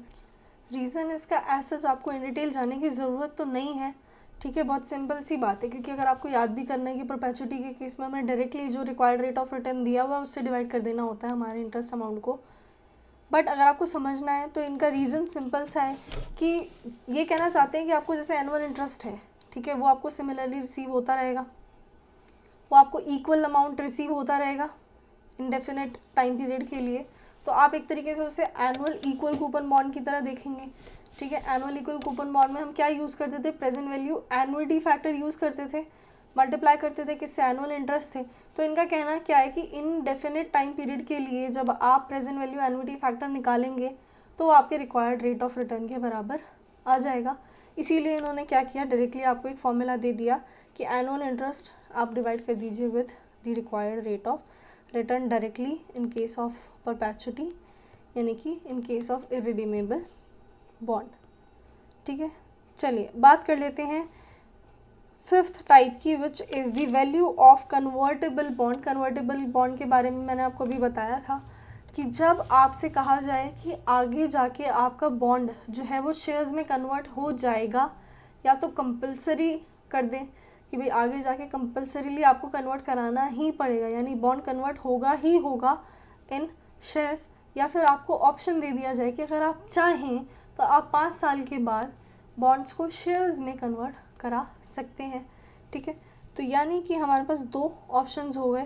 पहला हो गया कंपलसरी कन्वर्टेबल बॉन्ड्स, ठीक है। यानी कि अब आप देखिए इसमें इनफ्लो की अगर हम बात करें तो वो क्या होगा हमारे पास, पहली चीज़ तो क्या रिसीव होगी, बॉन्ड के लिए, ठीक है, बॉन्ड के रिगार्ड में देखना है, तो बॉन्ड्स के रिगार्ड में इनफ्लो देखना है, रिक्वायर्ड रेट ऑफ रिटर्न देखना है। रिक्वायर्ड रेट ऑफ रिटर्न हमें पता है क्या होता है, बात क्या है कि इनफ्लो क्या होगा, ठीक है, अगर कंपलसरी कन्वर्टेबल है, ठीक है, मान लीजिए 5 साल के बाद आपसे बोल दिया गया है कि आपका बॉन्ड शेयर्स में कन्वर्ट हो जाएगा, ठीक है, तो 5 साल के बाद आपको क्या रिसीव होगा, रिडीमेबल वैल्यू तो रिसीव होगी नहीं, क्योंकि रिडीम तो डिबेंचर्स हो नहीं रहे, क्या हो रहे हैं, कन्वर्ट हो रहे हैं इनटू शेयर्स, यानी आपको क्या रिसीव होगा, कन्वर्जन वैल्यू रिसीव होगी। एक तरीके से क्या रिसीव होगी, कन्वर्जन वैल्यू। कन्वर्जन वैल्यू कैसे निकालते हैं मैंने आपको अभी बताया, number of shares into share का प्राइस। एक तो हमें क्या रिसीव होगी, कन्वर्जन, एक सेकेंड, कन्वर्जन वैल्यू रिसीव होगी, और क्या रिसीव होगा, ऑब्वियसली बॉन्ड है, तो ड्यूरिंग दैट 5 years जब तक कन्वर्ट नहीं हुआ तब तक तो क्या मिलेगा, इंटरेस्ट मिलेगा, ठीक है। अब इंटरेस्ट अगर इक्वल मिल रहा है तो एनुइटी फैक्टर से मल्टीप्लाई कर देंगे, करेक्ट, क्यों करेंगे ये चीज़ अब आपको समझ में आ गई होगी। एंड क्या हो रहा है, 5th ईयर एंड पे हमारे जो बॉन्ड्स हैं वो शेयर्स में कन्वर्ट हो रहे हैं, तो हमें क्या मिल रही है, कन्वर्जन वैल्यू मिल रही है, करेक्ट। तो कन्वर्जन वैल्यू को क्या करेंगे, उस कन्वर्जन वैल्यू की हम प्रेजेंट वैल्यू निकाल लेंगे using the present value factor, ठीक है। पहले हम क्या करते थे, रिडीमेबल वैल्यू का प्रेजेंट वैल्यू निकालते थे, ठीक है, बट हमारे तो बॉन्ड्स रिडीम हो ही नहीं रहे, कन्वर्ट हो रहे हैं, कन्वर्ट होते हैं तो हमें पता है कन्वर्जन वैल्यू नाम की चीज़ होती है, तो उस कन्वर्जन वैल्यू का प्रेजेंट वैल्यू निकाल लेंगे और पता कर लेंगे कि इस बॉन्ड की अच्छी वैल्यू क्या होनी चाहिए, करेक्ट। चलिए नेक्स्ट हमारे पास मैंने क्या बोला, एक तो कंपल्सरीली कन्वर्ट हो रहे हैं, दूसरा क्या है, ऑप्शन दिया जाए अगर आपको कि बॉन्ड्स अगर आप चाहेंगे तो 5 साल के बाद आप कन्वर्ट कर सकते हैं इनटू दी शेयर्स, ठीक है, और अगर आप नहीं करेंगे तो रिडीम हो जाएंगे, ठीक है, हम आपको पैसे दे देंगे उसके बदले, ठीक है। यानी कि अगर मैं इनफ्लो की बात करूं तो इनफ्लो क्या होगा, इंटरेस्ट तो मिलेगा, during the life of the bond interest तो मिलेगा, दूसरा क्या मिलेगा, कन्वर्जन वैल्यू मिलेगी, बट है क्या, ऑप्शन है ना हमारे पास, क्या है, ऑप्शन है हमारे पास कि हम चाहें तो कन्वर्ट करा लेंगे और नहीं चाहेंगे तो रिडीम करा लेंगे, ठीक है। यानी कि कन्वर्जन भी हो सकता है या रिडीम भी हो सकता है, तो इन दोनों में से कौन सी वैल्यू कंसिडर करूं। A person of ordinary prudence will definitely choose to convert or to redeem which is higher of these two, ठीक है। यानी कि अगर एक पर्सन होगा तो वो क्या देखेगा कि कन्वर्जन वैल्यू ज़्यादा है या रिडीमेबल वैल्यू ज़्यादा है, ठीक है, दोनों में से जो ज़्यादा होगी यानी वही क्या होगी, बेनिफिशियल होगी, और वो जो डिसीजन लेगा उसी बेस पे लेगा, ठीक है, कि कन्वर्जन वैल्यू ज़्यादा है तो वो कन्वर्ट कराना चाहेगा, और अगर रिडीमेबल वैल्यू ज़्यादा है तो वो रिडीम कराना चाहेगा, यही होगा ना, ठीक है। यानी कि अब क्या है, ऑप्शन है इसके पास कि ये चाहे तो कन्वर्ट कराएगा या रिडीम कराएगा, विच एवर इज़ हायर, यानी कि इंटरेस्ट जो है वो तो क्या करेंगे, प्रेजेंट वैल्यू एनुइटी फैक्टर से मल्टीप्लाई करके उसकी तो प्रेजेंट वैल्यू निकाल लेंगे, और हमें एट लास्ट क्या रिसीव होगा eight the end of 5th year, या तो रिडीमेबल वैल्यू या कन्वर्जन वैल्यू, उन दोनों में से जो भी ज़्यादा होगी वही चूज़ करेंगे हम, तो वही रिसीव होगी, और जो भी रिसीव होगी उसको किससे मल्टीप्लाई कर देंगे, प्रेजेंट वैल्यू फैक्टर से, और कहाँ पहुँचा देंगे, एट दी 0 पीरियड, और दोनों का जब सम करेंगे तो हमारे पास क्या आ जाएगा, value of the bond as on today, ठीक है। आई होप आप लोगों को ये छोटी सी चीज़ थी समझ में आई हो। अब ये जो कन्वर्जन वाली जो चीज़ है इसमें 2 छोटी सी चीज़ें और हैं, वैसे तो इसमें और भी आगे भी चीज़ें हैं, बट यहीं पे ये छोटी सी चीज़ें ये डिस्कस करना ज़रूरी है, क्योंकि अभी फ़्लो है इन्हीं चीज़ों का, ठीक है, ये जो फॉर्मूलाज है इन्हीं का फ़्लो है, तो आपको यहाँ पे अगर आप समझ लोगे तो आपके लिए ज़्यादा अच्छा रहेगा। पॉइंट क्या है कि फ्लोर वैल्यू या स्ट्रेट वैल्यू ऑफ बॉन्ड क्या होती है, which is the minimum value, ठीक है। आप एक छोटी सी चीज़ सोचना, अगर मैं आपसे पूछूं कि आज एक कन्वर्टेबल बॉन्ड है, ठीक है, जिसमें कि ऑप्शन दिया गया है कि आप चाहें तो कन्वर्ट करा लेना, नहीं चाहते तो रिडीम करा लेना। ठीक है, मैं आपसे पूछूं कि उसकी मिनिमम वैल्यू क्या है ऑफ दैट बॉन्ड, तो आप क्या सोचोगे? ठीक है, आप क्या सोचेंगे? देखो, इंटरेस्ट तो रिसीव होगा ही होगा, तो उसकी तो प्रेजेंट वैल्यू आप कर ही लो। ठीक है, एन्युटी फैक्टर का यूज़ करके उसकी तो प्रेजेंट वैल्यू कर ही लो, क्योंकि इंटरेस्ट तो कहीं नहीं जा रहा है, इंटरेस्ट तो रिसीव होगा ही होगा। करेक्ट। दूसरी चीज़ क्या है, और क्या चीज़ रिसीव होगी हमें, आप सोचो। हमें रिसीव होगा कन्वर्जन वैल्यू। ठीक है, अगर वो ज़्यादा हुआ तो, ठीक है, और अगर कन्वर्जन वैल्यू कम हुई तो क्या रिसीव होगी? Redeemable value. ठीक है, अगर कन्वर्जन वैल्यू ज़्यादा हुई तो वो रिसीव कर लेंगे हम। ठीक है, लेकिन अगर कन्वर्जन वैल्यू कम हुई तो क्या रिसीव करेंगे? Redeemable value. यानी कि हमारे हाथ से ये रिडीमेबल वैल्यू तक जितना अमाउंट है वो तो कहीं नहीं गया। ठीक है, अगर कन्वर्जन वैल्यू कम भी है तो भी हमें क्या रिसीव हो रहा है? रिडीमेबल वैल्यू रिसीव हो रहा है। और अगर ज़्यादा है तो ये वाली वैल्यू रिसीव हो रही है, लेकिन ये तो कहीं नहीं गई ना, इतना तो आपको रिसीव हो ही रहा है। ठीक है, भले ही कन्वर्जन वैल्यू ज़्यादा होगी तो आप ये ज़्यादा वाला अमाउंट रिसीव करेंगे। ठीक है, लेकिन ये अमाउंट तो कहीं नहीं गया, यानी मिनिमम वैल्यू इतनी तो रहेगी ही। ठीक है, यानी अगर मुझे ऑप्शन दिया गया है कि कन्वर्ट मैं चाहूँ तो करा लूँगी, ठीक है, तो मैं तो तभी कन्वर्ट कराऊंगी ना जब कन्वर्जन वैल्यू ज़्यादा होगी। कम होगी तो मैं तो रिडीम करा लूँगी ना, यानी रिडम्पशन तो कहीं नहीं गया। तो मिनिमम वैल्यू में हम क्या बोलते हैं कि अगर हमें स्ट्रेट वैल्यू ऑफ बॉन्ड यानी फ्लोर वैल्यू निकालनी है, मिनिमम वैल्यू अगर हमें निकालनी है, तो हम क्या करते हैं? इंटरेस्ट तो एज इट इज़ हम उठा लेते हैं, एन्युटी फैक्टर से मल्टीप्लाई करके उसको कहाँ ले जाते हैं? प्रेजेंट वैल्यू पे ले जाते हैं। और जो मिनिमम वैल्यू है which is the redemption value, वो तो हमें रिसीव होगी ना। मिनिमम हमें रिडम्पशन वैल्यू तो रिसीव होगी ही होगी eight the end of the life of the bond. ठीक है, या बोल लो जो भी बोल लो, कन्वर्जन टाइम बोल लो, 5 साल के बाद। ठीक है, हमें क्या होगा? रिडम्पशन वैल्यू तो रिसीव होगी। So this is the minimum value which we will be receiving. ठीक है, in any worst case scenario redemption value तो रिसीव होगी ना। ठीक है, तो ये हो गई हमारे पास मिनिमम वैल्यू, यानी रिडम्पशन वैल्यू को अगर हम मल्टीप्लाई कर दें with the present value factor तो वो क्या हो जाएगी? Straight value of the bond आ जाएगी। स्ट्रेट वैल्यू क्यों बोला? अगर वैल्यू ऑफ बॉन्ड होती, सिंपली अगर हमें निकालनी होती तो यही फॉर्मूला है ना हमारे पास, तो interest and redemption value. Conversion का ऑप्शन है तो फिर हम ये चीज़ कर रहे हैं ना। ठीक है, यानी अगर स्ट्रेट वैल्यू ऑफ बॉन्ड निकालनी है तो हमें रिडम्पशन वैल्यू यूज़ करनी है। फ्लोर वैल्यू या मिनिमम वैल्यू वर्ड यूज़ किया गया है, तो हमें पता है कि अगर कन्वर्ट कराना भी है तो हम तो तभी कन्वर्ट कराएंगे जब रिडम्पशन वैल्यू से ज़्यादा वैल्यू हमें रिसीव हो रही होगी। यानी मिनिमम वैल्यू क्या है हमारे लिए? रिडम्पशन वैल्यू तो है ही है, तो हम रिडम्पशन वैल्यू का यूज़ करके फ्लोर वैल्यू पे पहुंच जाते हैं। ऑल्सो अगर हम बात करें मैक्सिमम डाउनसाइड रिस्क की, अब आप देखो आपका जो बॉन्ड है उसका प्राइस एक्चुअली में, जो ऑप्शनल कन्वर्टेबल बॉन्ड है उसका प्राइस आपने कुछ इस तरीके से निकाला था, यानी कि अगर कन्वर्जन वैल्यू ज़्यादा थी तो आपने वो यूज़ किया था। ठीक है, लेकिन आप देखो जो फ्लोर वैल्यू है, मींस जब मिनिमम वैल्यू है ऑफ दैट बॉन्ड, वो कैसे निकाली थी? रिडम्पशन वैल्यू का यूज़ करके। यानी कि एक्चुअल में जो ऑप्शनल कन्वर्टेबल बॉन्ड है उसकी वैल्यू डिफरेंट हो सकती है, क्योंकि हम शायद ऐसा हो सकता है कि कन्वर्जन वैल्यू यूज़ कर रहे हो while calculating the value of that convertible bond. ठीक है, और जब हम मिनिमम वैल्यू निकाल रहे हैं तब तो हम रिडम्पशन वैल्यू यूज़ कर रहे हैं, यानी दोनों में क्या है? डिफरेंस है। वो क्या है? हमारा मैक्सिमम डाउनसाइड रिस्क है कि अगर आगे जाके कन्वर्जन वैल्यू रिडम्पशन वैल्यू से नीचे चली जाएगी, ठीक है, तो भी हमारी वैल्यू ऑफ बॉन्ड क्या रहेगी? ये तो रहेगी, क्योंकि रिडम्पशन वैल्यू तो हमें रिसीव होगी ना। ठीक है, यानी मैक्सिमम डाउनसाइड रिस्क क्या हुआ? जो बॉन्ड प्राइस हम यहाँ निकाल रहे थे यहाँ पे, ठीक है, ये चीज़ का यूज़ करके जो हम निकाल रहे थे, इसमें से अगर आप फ्लोर वैल्यू या स्ट्रेट वैल्यू को माइनस कर दो, मिनिमम वैल्यू जिसे हम बोलते हैं माइनस कर लो, तो वो हमारे पास क्या आ जाएगा?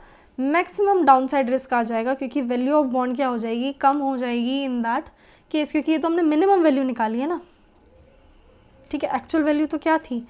रिडम्पशन वैल्यू और conversion value whichever is higher का यूज़ करके हमने निकाली थी। ठीक है, आई होप आप लोगों को ये छोटी सी चीज़ थी समझ में आई हो। एक है हमारे पास अमोर्टाइजेबल बॉन्ड, आपने सुना होगा। अमोर्टाइजेबल बॉन्ड में क्या होता है? मान लीजिए आपको आज इन्वेस्ट करने के लिए बोला है 1 lakh rupees and time period जो है वो है 5 ईयर्स।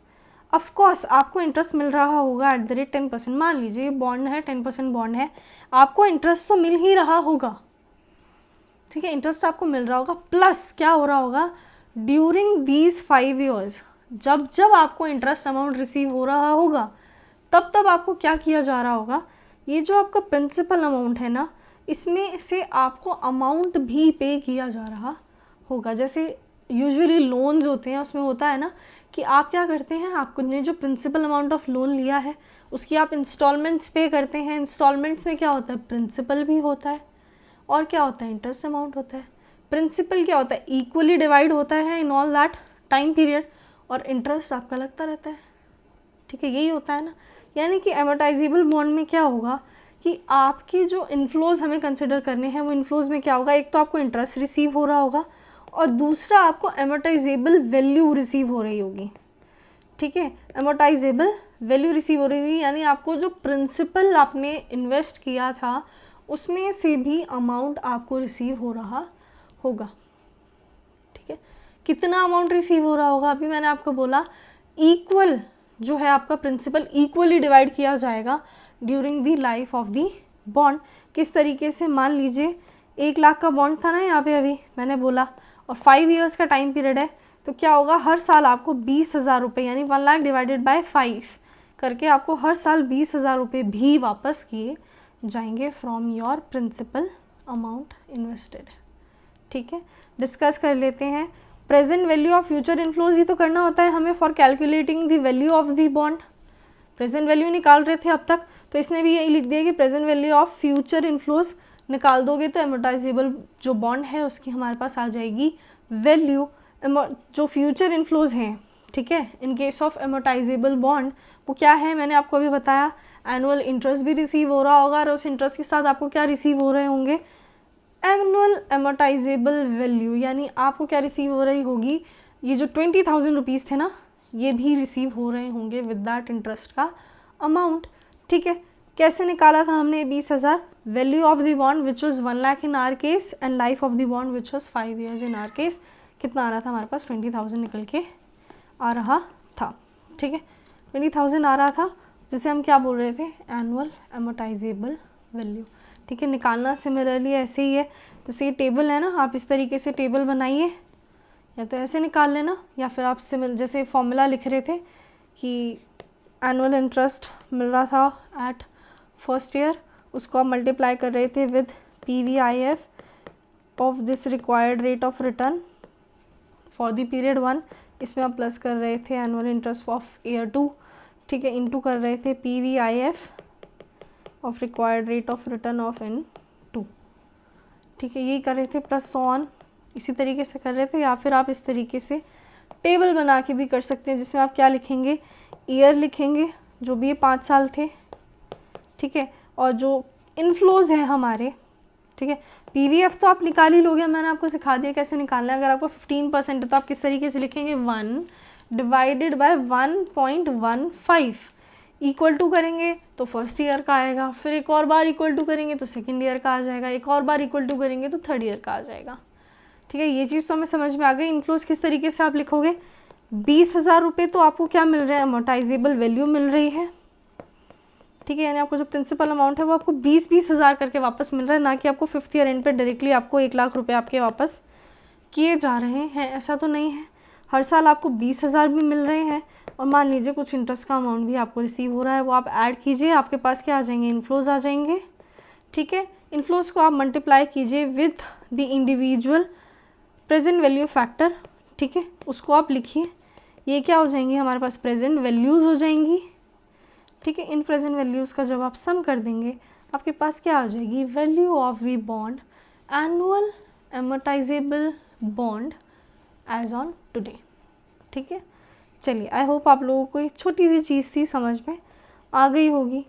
नेक्स्ट हमारे पास टॉपिक है which is extension of life of bond, ठीक है।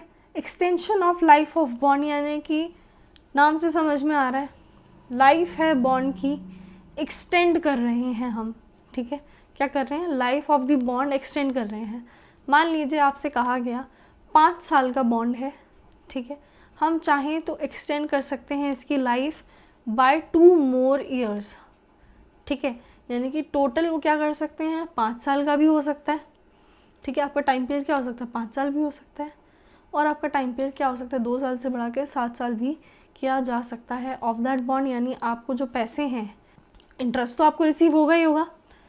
ठीक है, चाहे 5 साल कर ले, चाहे 2 साल और बढ़ा दे, तो उन 2 साल का भी इंटरेस्ट रिसीव होगा।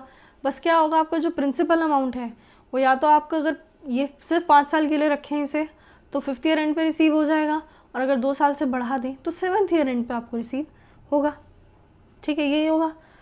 चलिए, extension of life of bond में समझने वाली चीज़ सिर्फ इतनी है कि एक्सटेंड करी कब जाएगी लाइफ ऑफ दी बॉन्ड। ठीक है, कब करेंगे एक्सटेंड, सोचना, कुछ ना कुछ तो फ़ायदा होना होगा कंपनी को, तभी वो एक्सटेंड करेगी, अदरवाइज़ तो नहीं करेगी।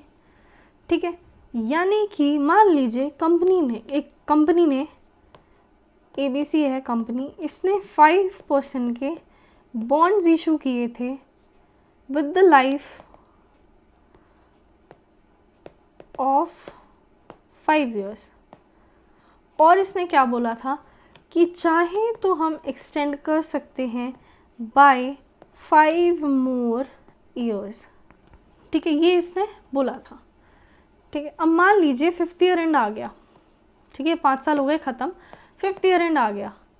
आज कंपनी डिसाइड कर रही है कि ये जो 5 more years से हम एक्सटेंड कर देंगे अगर हम चाहेंगे तो। हमने ये बात बोली थी इन्हें, ठीक है, जो होल्डर्स हैं हमने उन्हें ये बात बोल दी थी कि हम चाहेंगे तो 5 और सालों से इसे एक्सटेंड कर देंगे।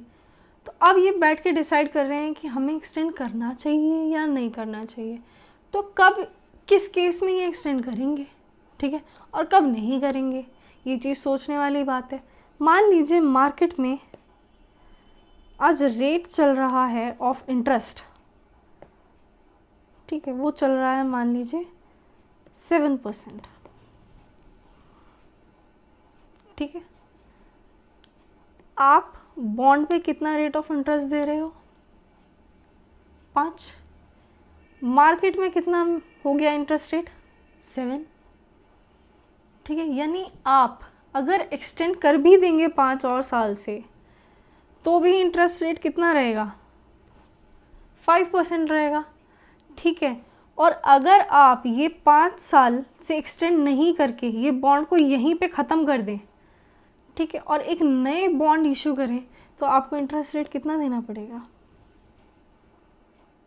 7%। और अगर आप नहीं देंगे, ठीक है, मान लीजिए आप अभी भी 5% वाले एक और नए डिबेंचर्स इशू कर रहे हैं या 6% वाले इशू कर रहे हैं, मान लो कन्फ्यूजन ना हो तो आप 6% कंसिडर कर लो कि आप क्या कर रहे हो, ये 5 साल वाले जो बॉन्ड थे 5% वाले, ठीक है, इनको आप क्या कर रहे हो, एक्सटेंड नहीं कर रहे बाय 5 more years, आप और जो 5 साल हैं उसके लिए 6% वाले जो डिबेंचर्स हैं, बॉन्ड्स हैं, वो आप इशू कर रहे हैं।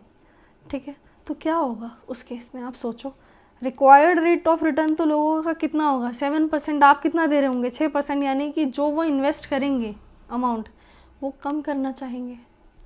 ठीक है, कम अमाउंट इन्वेस्ट करेंगे अपना required rate of return achieve करने के लिए, क्योंकि आप तो कितना दे रहे हो, 6% दे रहे हो, तो वो एडजस्टमेंट किस में करेंगे, अपने इन्वेस्टमेंट अमाउंट में। ठीक है, यानी आपको जो प्राइस रखना पड़ेगा बॉन्ड का वो कम रखना पड़ेगा। ठीक है, आई होप आपको ये छोटी सी चीज़ें समझ में आई हो, नहीं भी आई हो तो कंफ्यूज मत होना। ठीक है, छोड़ दो इस चीज़ को, समझ में आ गया, ठीक है, नहीं आया छोड़ दो। ठीक है, देखो ये 7% का इंटरेस्ट रेट था, आपको क्या करना पड़ेगा, अगर आप न्यू डिबेंचर्स इशू कर रहे हो फॉर अनदर 5 years, तो आपको 7% के रेट से इशू करना पड़ेगा। उससे कम पे करोगे तो आपको बॉन्ड का प्राइस कम रखना पड़ेगा। ठीक है, यही करना पड़ेगा आपको। बट अगर आप एक्सटेंड कर देते हो, क्योंकि आपने तो इन्हें बोला हुआ था कि हम एक्सटेंड कर सकते हैं, हम चाहेंगे तो कर दो एक्सटेंड, दो 5% का इंटरेस्ट इनको और 5 साल के लिए। ठीक है, यानी कि कब करेगी एक्सटेंड कंपनी, जब उसे दिख रहा होगा कि 7% का इंटरेस्ट रेट है इन द मार्केट, और अभी जो डिबेंचर्स हमारे चल रहे हैं, जो बॉन्ड्स चल रहे हैं, उन्हें अगर हम 5 साल से एक्सटेंड कर भी दें तो कितना रेट ऑफ इंटरेस्ट है, 5% का। ठीक है, यानी फ़ायदा दिख रहा है। अब मान लीजिए जो इंटरेस्ट रेट था वो हो गया 3% इन द मार्केट। ठीक है। अब कंपनी सोच रही है कि ये जो हमारे पास 5% वाले जो बॉन्ड्स हैं, इसमें हमने इन्हें क्या बोला था, जो होल्डर्स थे उन्हें हमने बोला था कि हम चाहेंगे तो इन्हें 5 साल से क्या कर सकते हैं, बॉन्ड्स की जो लाइफ है उसे एक्सटेंड कर सकते हैं। अब वो सोचेंगे कि चलो डिसाइड करते हैं कि एक्सटेंड करना है या नहीं करना। उन्हें पता चला कि मार्केट में जो इंटरेस्ट रेट चल रहा है वो चल रहा है 3%। क्या चल रहा है?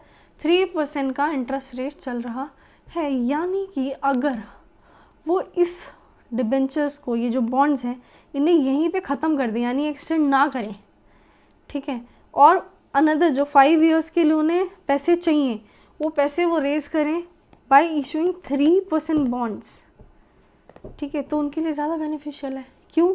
क्योंकि अगर ये इसे ही एक्सटेंड करेंगे तो रेट ऑफ इंटरेस्ट क्या है, 5%, और अगर नए बॉन्ड्स इशू कर दें, कितना इंटरेस्ट रेट है, 3%, राइट।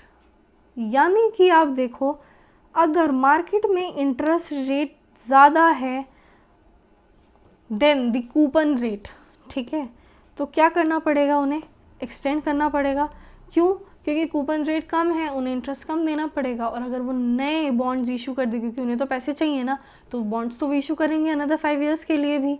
वो जो अगर न्यू बॉन्ड्स इशू कर देंगे तो उस पर इंटरेस्ट रेट कितना है, 7% का, और अगर यही एक्सटेंड कर देंगे तो कितना है, 5% का, ठीक है। और अगर इंटरेस्ट रेट कम था, 3% का इंटरेस्ट रेट था, तो ये क्या सोचेंगे कि कंटिन्यू करेंगे और 5 साल के लिए, तो इंटरेस्ट रेट देना पड़ेगा 5% से। लेकिन अगर यहीं पे ख़त्म कर दें, ठीक है, यहीं पे अगर हम इसे क्लोज़ कर दें और अनदर 5 इयर्स के लिए जो हमें इन्वेस्टमेंट चाहिए वो हम मंगा लें, तो डिबेंचर्स का इंटरेस्ट रेट कितना रहेगा, 3% रहेगा, और हमारे लिए तो क्या है, फ़ायदा है। तो ये क्या करेंगे, इसे एक्सटेंड नहीं करेंगे।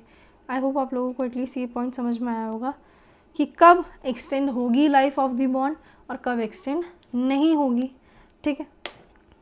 चलिए नेक्स्ट हमारे पास टॉपिक है रिटर्न या yield of the bond. Return को यील्ड बोलते हैं, ठीक है।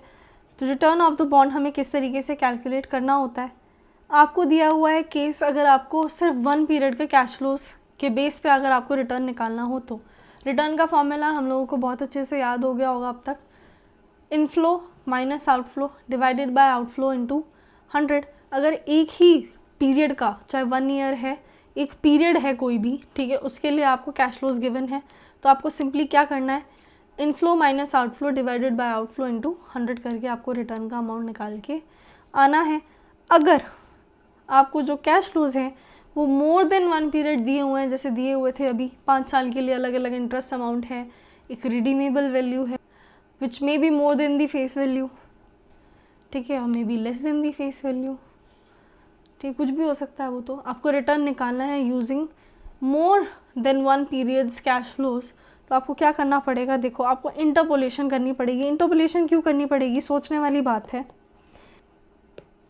आपको क्या निकालना है, रिटर्न निकालना है, ठीक है।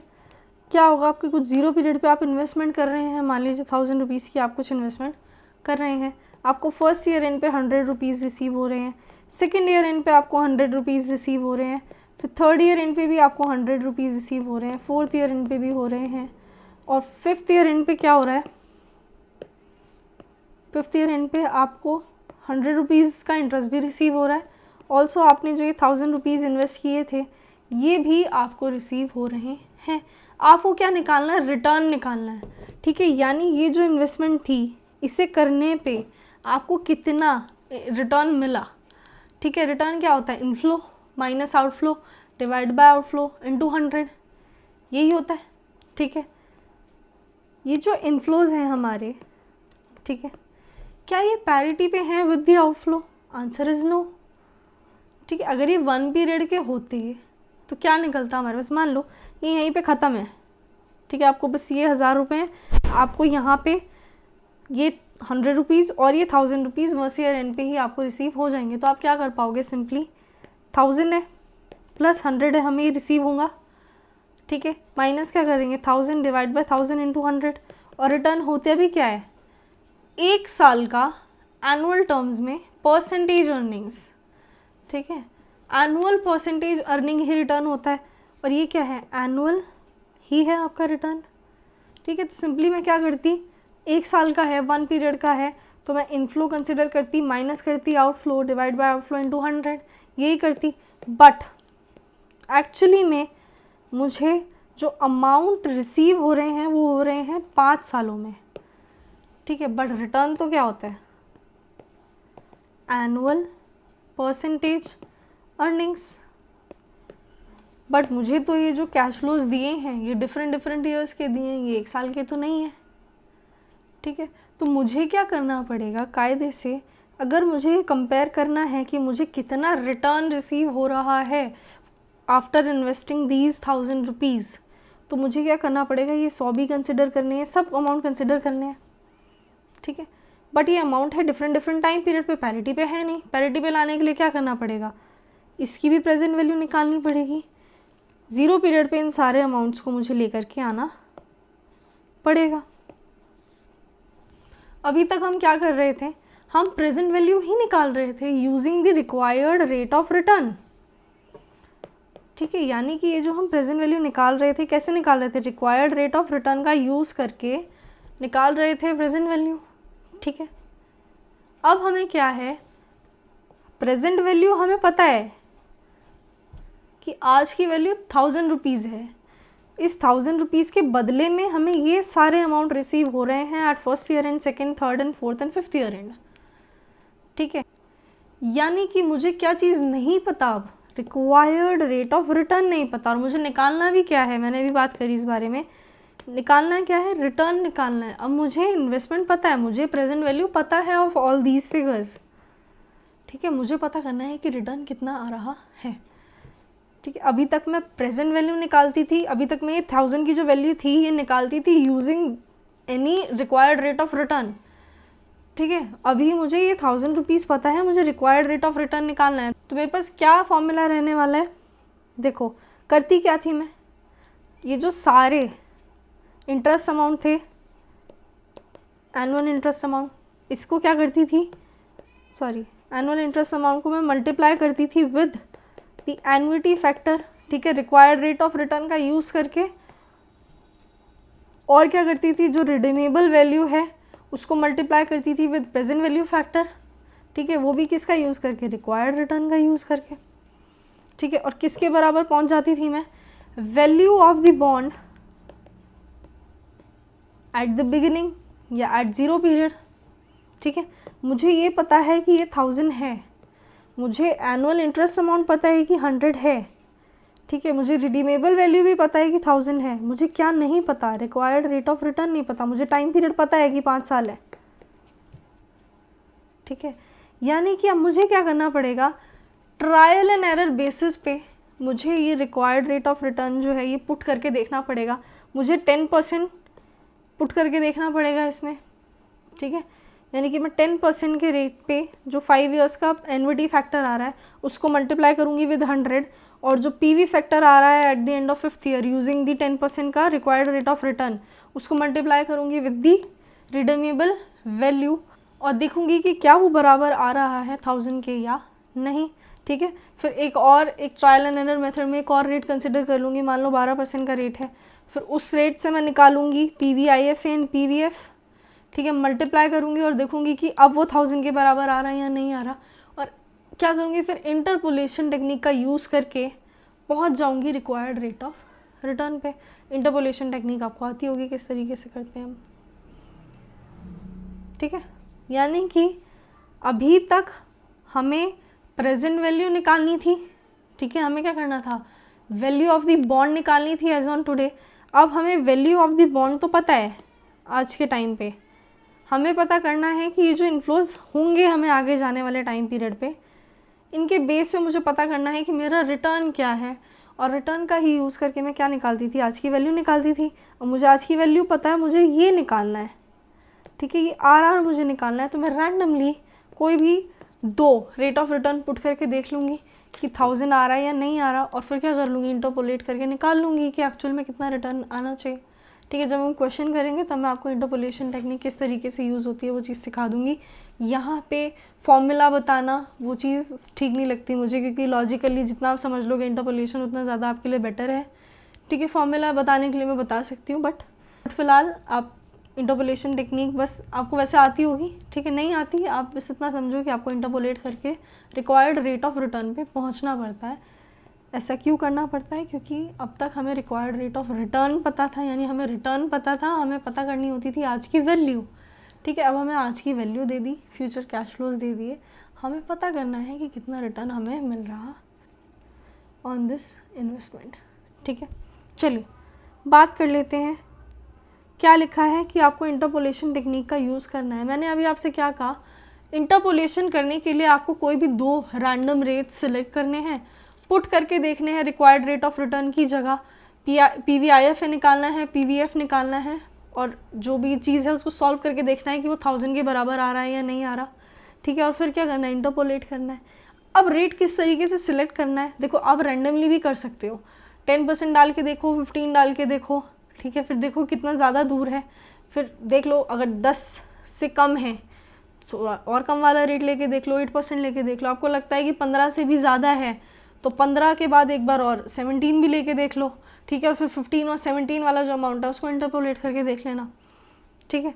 ये चीज़ भी आप कर सकते हो। बट एक रैंडम अगर आपको थ्रो करना नहीं आ रहा कि भाई 10% लेना है, 15 लेना है, क्या लेना है, तो उसके लिए आप क्या कर सकते हो, आपने फॉर्मूला पढ़ा होगा रिटर्न का इन योर CA इंटर, ठीक है।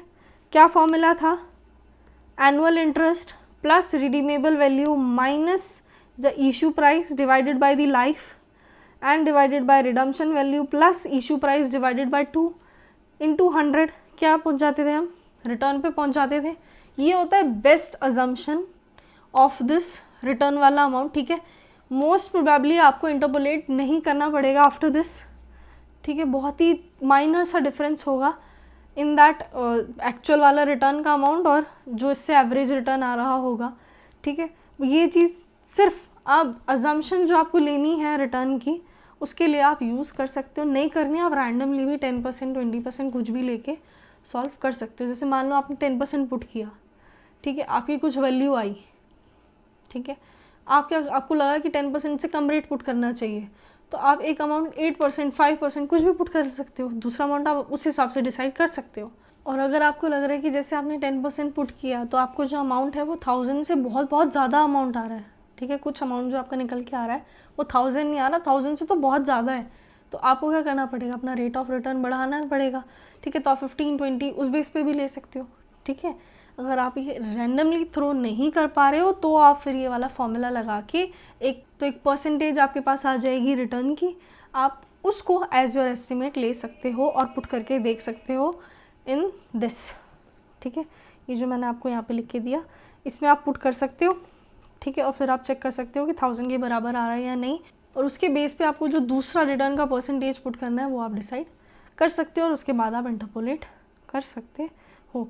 इंटरपोलेशन टेक्निक हम क्वेश्चंस के साथ ही डिस्कस करेंगे, एज एन एग्जांपल भी आपको चीज़ें मिल जाएंगी वहाँ पे, ठीक है, कि आपको रेट ऑफ रिटर्न जो है वो बढ़ाना कब है, ठीक है। जब आप दूसरा जो रिटर्न का परसेंटेज पुट कर रहे हो तो आपको ज़्यादा कब डालना है, कम कब डालना है, ये चीज़ें आपको वहाँ पे मिल जाएंगी एज एन एग्जांपल, इसलिए वहाँ पे आपको ज़्यादा अच्छे से समझ में आ पाएगा, तो वहीं पे हम डिस्कस करेंगे। यहाँ पे बस फ़िलहाल के लिए आपको इतना ही समझना है कि अगर आपको मोर देन 1 पीरियड का रिटर्न निकालना है, देखो रिटर्न जब हम निकालते हैं यूजुअली जैसे म्यूचुअल फंड में निकालते थे तो एक सर्टेन टाइम पीरियड का निकालते थे जिसमें आपको कुछ रिसीव हो रहा होता था एट सिंपल निकालना होता था क्योंकि हमें, ठीक है, मान लो आपको सिंपली आपको एक 1 ईयर एंड पे आपको कुछ अमाउंट रिसीव हो रहा होता था तो हम inflow minus outflow divide by outflow into 100 करके निकाल लेते थे।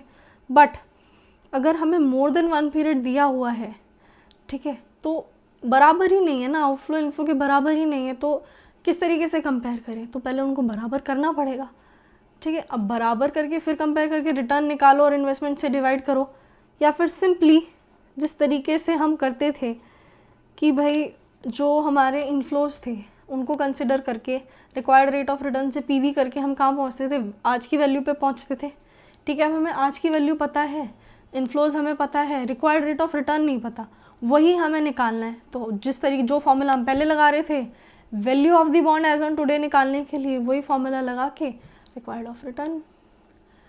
रेट ऑफ रिटर्न निकाल देते हैं, ठीक है।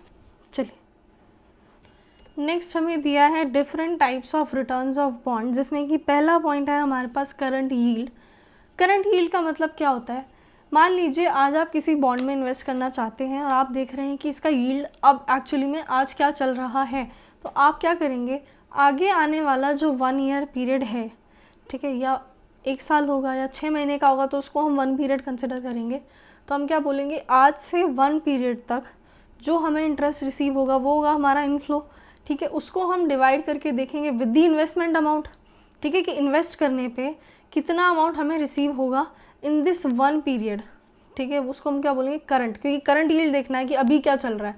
तो हम क्या करेंगे, आगे आने वाले 1 पीरियड में जो हमें इंटरेस्ट रिसीव होगा उसको हम डिवाइड कर देंगे with the investment amount. Investment amount क्या होगी हमारे लिए, अगर मैं आज इन्वेस्ट करना चाह रही हूँ और आज का करंट यील्ड देख रही हूँ, तो मुझे प्राइस भी कब का लेना पड़ेगा, आज का लेना पड़ेगा। यानी मुझे क्या करना पड़ेगा, जो मुझे इंटरेस्ट रिसीव हो रहा है आगे आने वाले 1 साल में, उसे डिवाइड करना पड़ेगा with the current market price of the bond, into कर दूंगी 100। तो क्या आ जाएगा मेरे पास, रिटर्न आ जाएगा, करंट यील्ड आ जाएगी मेरे पास, ठीक है। क्या बोला मैंने, अगर आपको रिटर्न निकालना है तो आप क्या करते हो, जो आपको रिसीव हो रहा है उसको आप डिवाइड कर सकते हो with the investment amount, into 100 कर सकते हो। रिसीव तो आपको क्या होगा, आगे आने वाले 1 पीरियड में आपको सिर्फ इंटरेस्ट अमाउंट रिसीव होगा, आपने क्या किया, वो इंटरेस्ट अमाउंट ले लिया।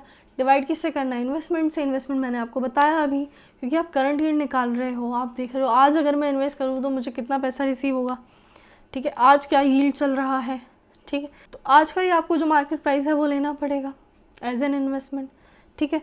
यानी कि आप देखिए फॉर्मूला क्या लिखा है, इंटरेस्ट ओवर 1 ईयर पीरियड, या तो 1 ईयर बोल लो या 1 पीरियड बोल लो, ठीक है, divided by current market price into 100 आपको करना पड़ेगा। क्योंकि करंट यील्ड क्या होता है, आज की डेट से आगे आने वाले जो 1 पीरियड है, चाहे तो ऐसा हो सकता है कि 6 मंथ पीरियड पे आपको इंटरेस्ट रिसीव होता है तो उसको हम 1 पीरियड बोल देंगे, ठीक है। अगर 1 साल बाद रिसीव होता है तो उसको हम 1 पीरियड बोल देंगे। यानी आज से करंट डेट से लेके आगे आने वाले 1 पीरियड में आपको जो भी रिसीव होगा, this will be your return, और इसको हम बोलेंगे करंट यील्ड, ठीक है। चलिए नेक्स्ट हम बात कर लेते हैं होल्डिंग पीरियड रिटर्न के बारे में। Holding period return, holding period से आपको समझ में आ रहा होगा कि जिस पीरियड में होल्ड किया है उस पीरियड में क्या रिटर्न आ रहा है, होल्डिंग पीरियड बोलते हैं उसको, ठीक है। यानी कि परचेज डेट से लेके जब तक आपने होल्ड किया है वो बॉन्ड, तब तक का आपका कितना रिटर्न आया, ठीक है। अगर आपका मान लीजिए 1 पीरियड ही आपने होल्ड किया, ठीक है, आपने फर्स्ट ईयर एंड पे ख़रीदा और सेकेंड ईयर एंड पे आपने बेच दिया, ठीक है, तो आपको क्या करना है, सिर्फ 1 पीरियड था। अभी हमने देखा अगर आपको रिटर्न निकालना है फॉर 1 पीरियड, रिटर्न का मतलब यही था ना, रिटर्न ही निकालना सीखा ना ऊपर। अगर आपको 1 ईयर पीरियड का निकालना है, 1 ईयर या 1 पीरियड का अगर आपको रिटर्न निकालना है, तो मैंने आपको क्या फॉर्मूला बताया था अभी, inflow minus outflow divide by outflow into 100, ठीक है। क्या होगा देखो, इनफ्लो तो क्या है हमारे पास, एक तो इंटरेस्ट वैल्यू रिसीव होगी और एक वैल्यू रिसीव होगी of the bond at first year end, ठीक है, या 1 पीरियड एंड, जो भी आपका 1 पीरियड था, ठीक है। मे बी ऐसा हो सकता है आपने सेकेंड ईयर एंड पे ख़रीदा हो, थर्ड ईयर पे बेच दिया हो, तो value at the second year and तो क्या हो गई हमारी, वैल्यू एट द बिगिनिंग, और value at the third year and हमारे लिए क्या होगी, वैल्यू एट द एंड, जिसको कि हम डिनोट करते हैं by value 1 and value 0। Value 0 is beginning and value 1 is the value at the and, ठीक है। तो हमारे पास इनफ्लो तो क्या हो गया, interest plus value at the end, और आउटफ्लो क्या हो गया, value at the beginning divided by outflow. Outflow क्या है हमारे पास, value at the beginning into 100, ठीक है। और अभी दूसरी चीज़ भी मैंने आपको बता दी थी कि अगर आपको एक से ज़्यादा टाइम पीरियड के लिए अगर आपको निकालना है रिटर्न, तो आपको क्या करना पड़ता है, इंटरपोलेट करना पड़ता है, ठीक है। अभी ये समझाया था ना ये सारा, ठीक है। डिफरेंट आपको रिटर्न्स होते हैं डिफरेंट टाइम पीरियड पे, आपको क्या करना पड़ता है, उसकी सबकी प्रेजेंट वैल्यू निकालनी है। बट हमें प्रेजेंट वैल्यू क्या है वो तो पता है, बट किस रेट से प्रेजेंट वैल्यू निकाले वो नहीं पता, और जिस रेट से हम प्रेजेंट वैल्यू निकालते हैं वही रिटर्न होता है, हम निकाल लेंगे, यही फॉर्मूला लगेगा। नेक्स्ट है हमारे पास yield to maturity. Yield to maturity का मतलब ये नहीं होता कि मतलब मैच्योरिटी तक जो बॉन्ड है उसने कितना रिटर्न कमाया, ठीक है, उस बॉन्ड से हमें कितना रिटर्न मिला, सिर्फ उतना ही उसका मतलब नहीं है, ठीक है, कि जब से बॉन्ड शुरू हुआ था, ठीक है, तब से लेके मैच्योरिटी तक कितना उसने रिटर्न दिया है अपने होल्डर को। यील्ड टू मैच्योरिटी सिर्फ वो नहीं होता, ठीक है। यील्ड टू मैच्योरिटी में 3 चीज़ें आती हैं, एक होता है करंट वाईटीएम, ठीक है, विच मीन्स आज अगर मुझे वाईटीएम देखना है तो मैं क्या बोलूँगी, करंट डेट से मैच्योरिटी तक कितना रिटर्न मुझे मिलेगा, that will be the current yield to maturity. This means current YTM हमारा निकल के आएगा अगर मैं टाइम पीरियड कंसिडर करूँ from the current date to the maturity date. ठीक है, एक होता है हमारे पास, ये तो फर्स्ट हो गया, सेकेंड होता है हमारे पास YTM ऑफ एन इन्वेस्टर। ठीक है, यानी यील्ड टू मैच्योरिटी उसे देखनी है, किसको, इन्वेस्टर को। तो यील्ड टू मैच्योरिटी उसके लिए क्या होगी, जब उसने इन्वेस्ट किया था, ठीक है, तब से लेके मैच्योरिटी तक। ठीक है, यानी कि अगर मैं निकालूं यील्ड यानी कि return from the investment date to the maturity date, तो वो क्या होगा हमारे लिए, yield to maturity of the investor, क्योंकि जब से उसने इन्वेस्ट किया है तब से लेके वो मैच्योरिटी तक का रिटर्न देख रहा होगा। और एक होता है हमारे पास YTM from issue date to maturity date. ठीक है, यानी कि जो बॉन्ड था हमारा वो जब से इशू हुआ तब से लेके मैच्योरिटी तक उसमें कितना रिटर्न दिया। ठीक है, उसको अगर हम कंसिडर करें, यानी टाइम पीरियड हम कंसिडर कर रहे हैं from the issue date to the maturity date, तो क्या हो जाएगा हमारे पास जो निकल के आएगा रिटर्न, वो होगा return on the issue date. ठीक है, यानी YTM on the issue date. ठीक है, आई होप आप लोगों को समझ में आया हो कि यील्ड टू मैच्योरिटी जो है सिर्फ इशू डेट से लेके मैच्योरिटी तक की बात नहीं करता। इन्वेस्टर को अगर YTM निकालना है तो वो बोल रहा होगा इन्वेस्टमेंट जब से उसने की है तब से लेके मैच्योरिटी तक का जो YTM है वो। ठीक है, और अगर करंट YTM निकालने के लिए दिया है तो इसका मतलब है कि जो आप करंट डेट है जो दी हुई है उस डेट से लेके मैच्योरिटी तक का रिटर्न आपको निकाल के बताना है। ठीक है, एंड ऑब्वियसली इसमें 1 ईयर पीरियड और मोर देन 1 ईयर पीरियड वाला केस तो आप लगा ही लोगे। ठीक है, 1 ईयर पीरियड है तो क्या करना है आपको पता है, inflow minus outflow divide by outflow into 100। और अगर मोर देन 1 पीरियड है तो आपको इंटरपोलेशन लगाना है। ठीक है, यानी आपको सिर्फ इतनी चीज़ याद रखनी कि YTM आपको कौन सा निकालना है, यानी टाइम पीरियड आपको कंसिडर करना आना चाहिए और उस टाइम पीरियड के बेस पे फिर आप इंटरपोलेट कर सकते हैं। नेक्स्ट है हमारे पास यील्ड टू कॉल।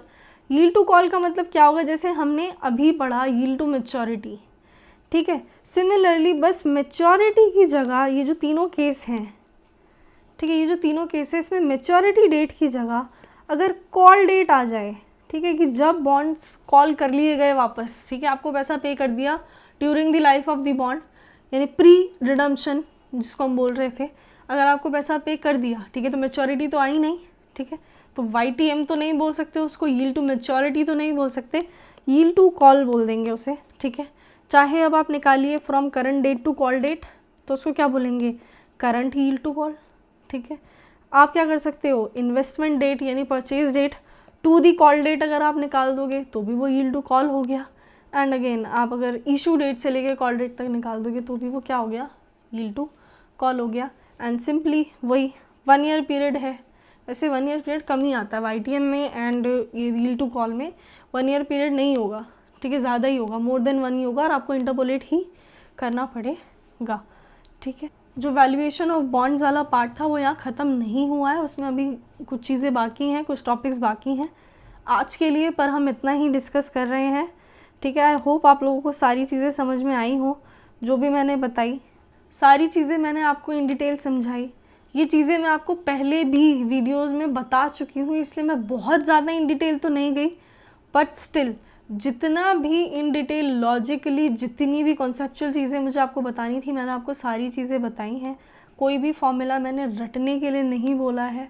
ठीक है, सारे जो फॉर्मूलाज थे सब समझाया है, क्यों किया है, कैसे किया है, क्यों करना क्यों है, सब कुछ बताया है मैंने।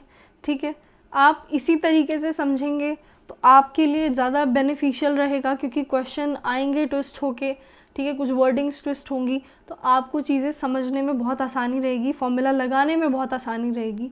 अगर आप रट लोगे तो क्वेश्चन अगर सीधा सीधा आ गया तो ठीक है, जो कि आते नहीं हैं ज़्यादातर AFM में, अगर क्वेश्चन थोड़ा भी ट्विस्ट हो गया फिर आप ये चीज़ नहीं कर पाओगे सॉल्व और आपका आंसर सही नहीं आ पाएगा।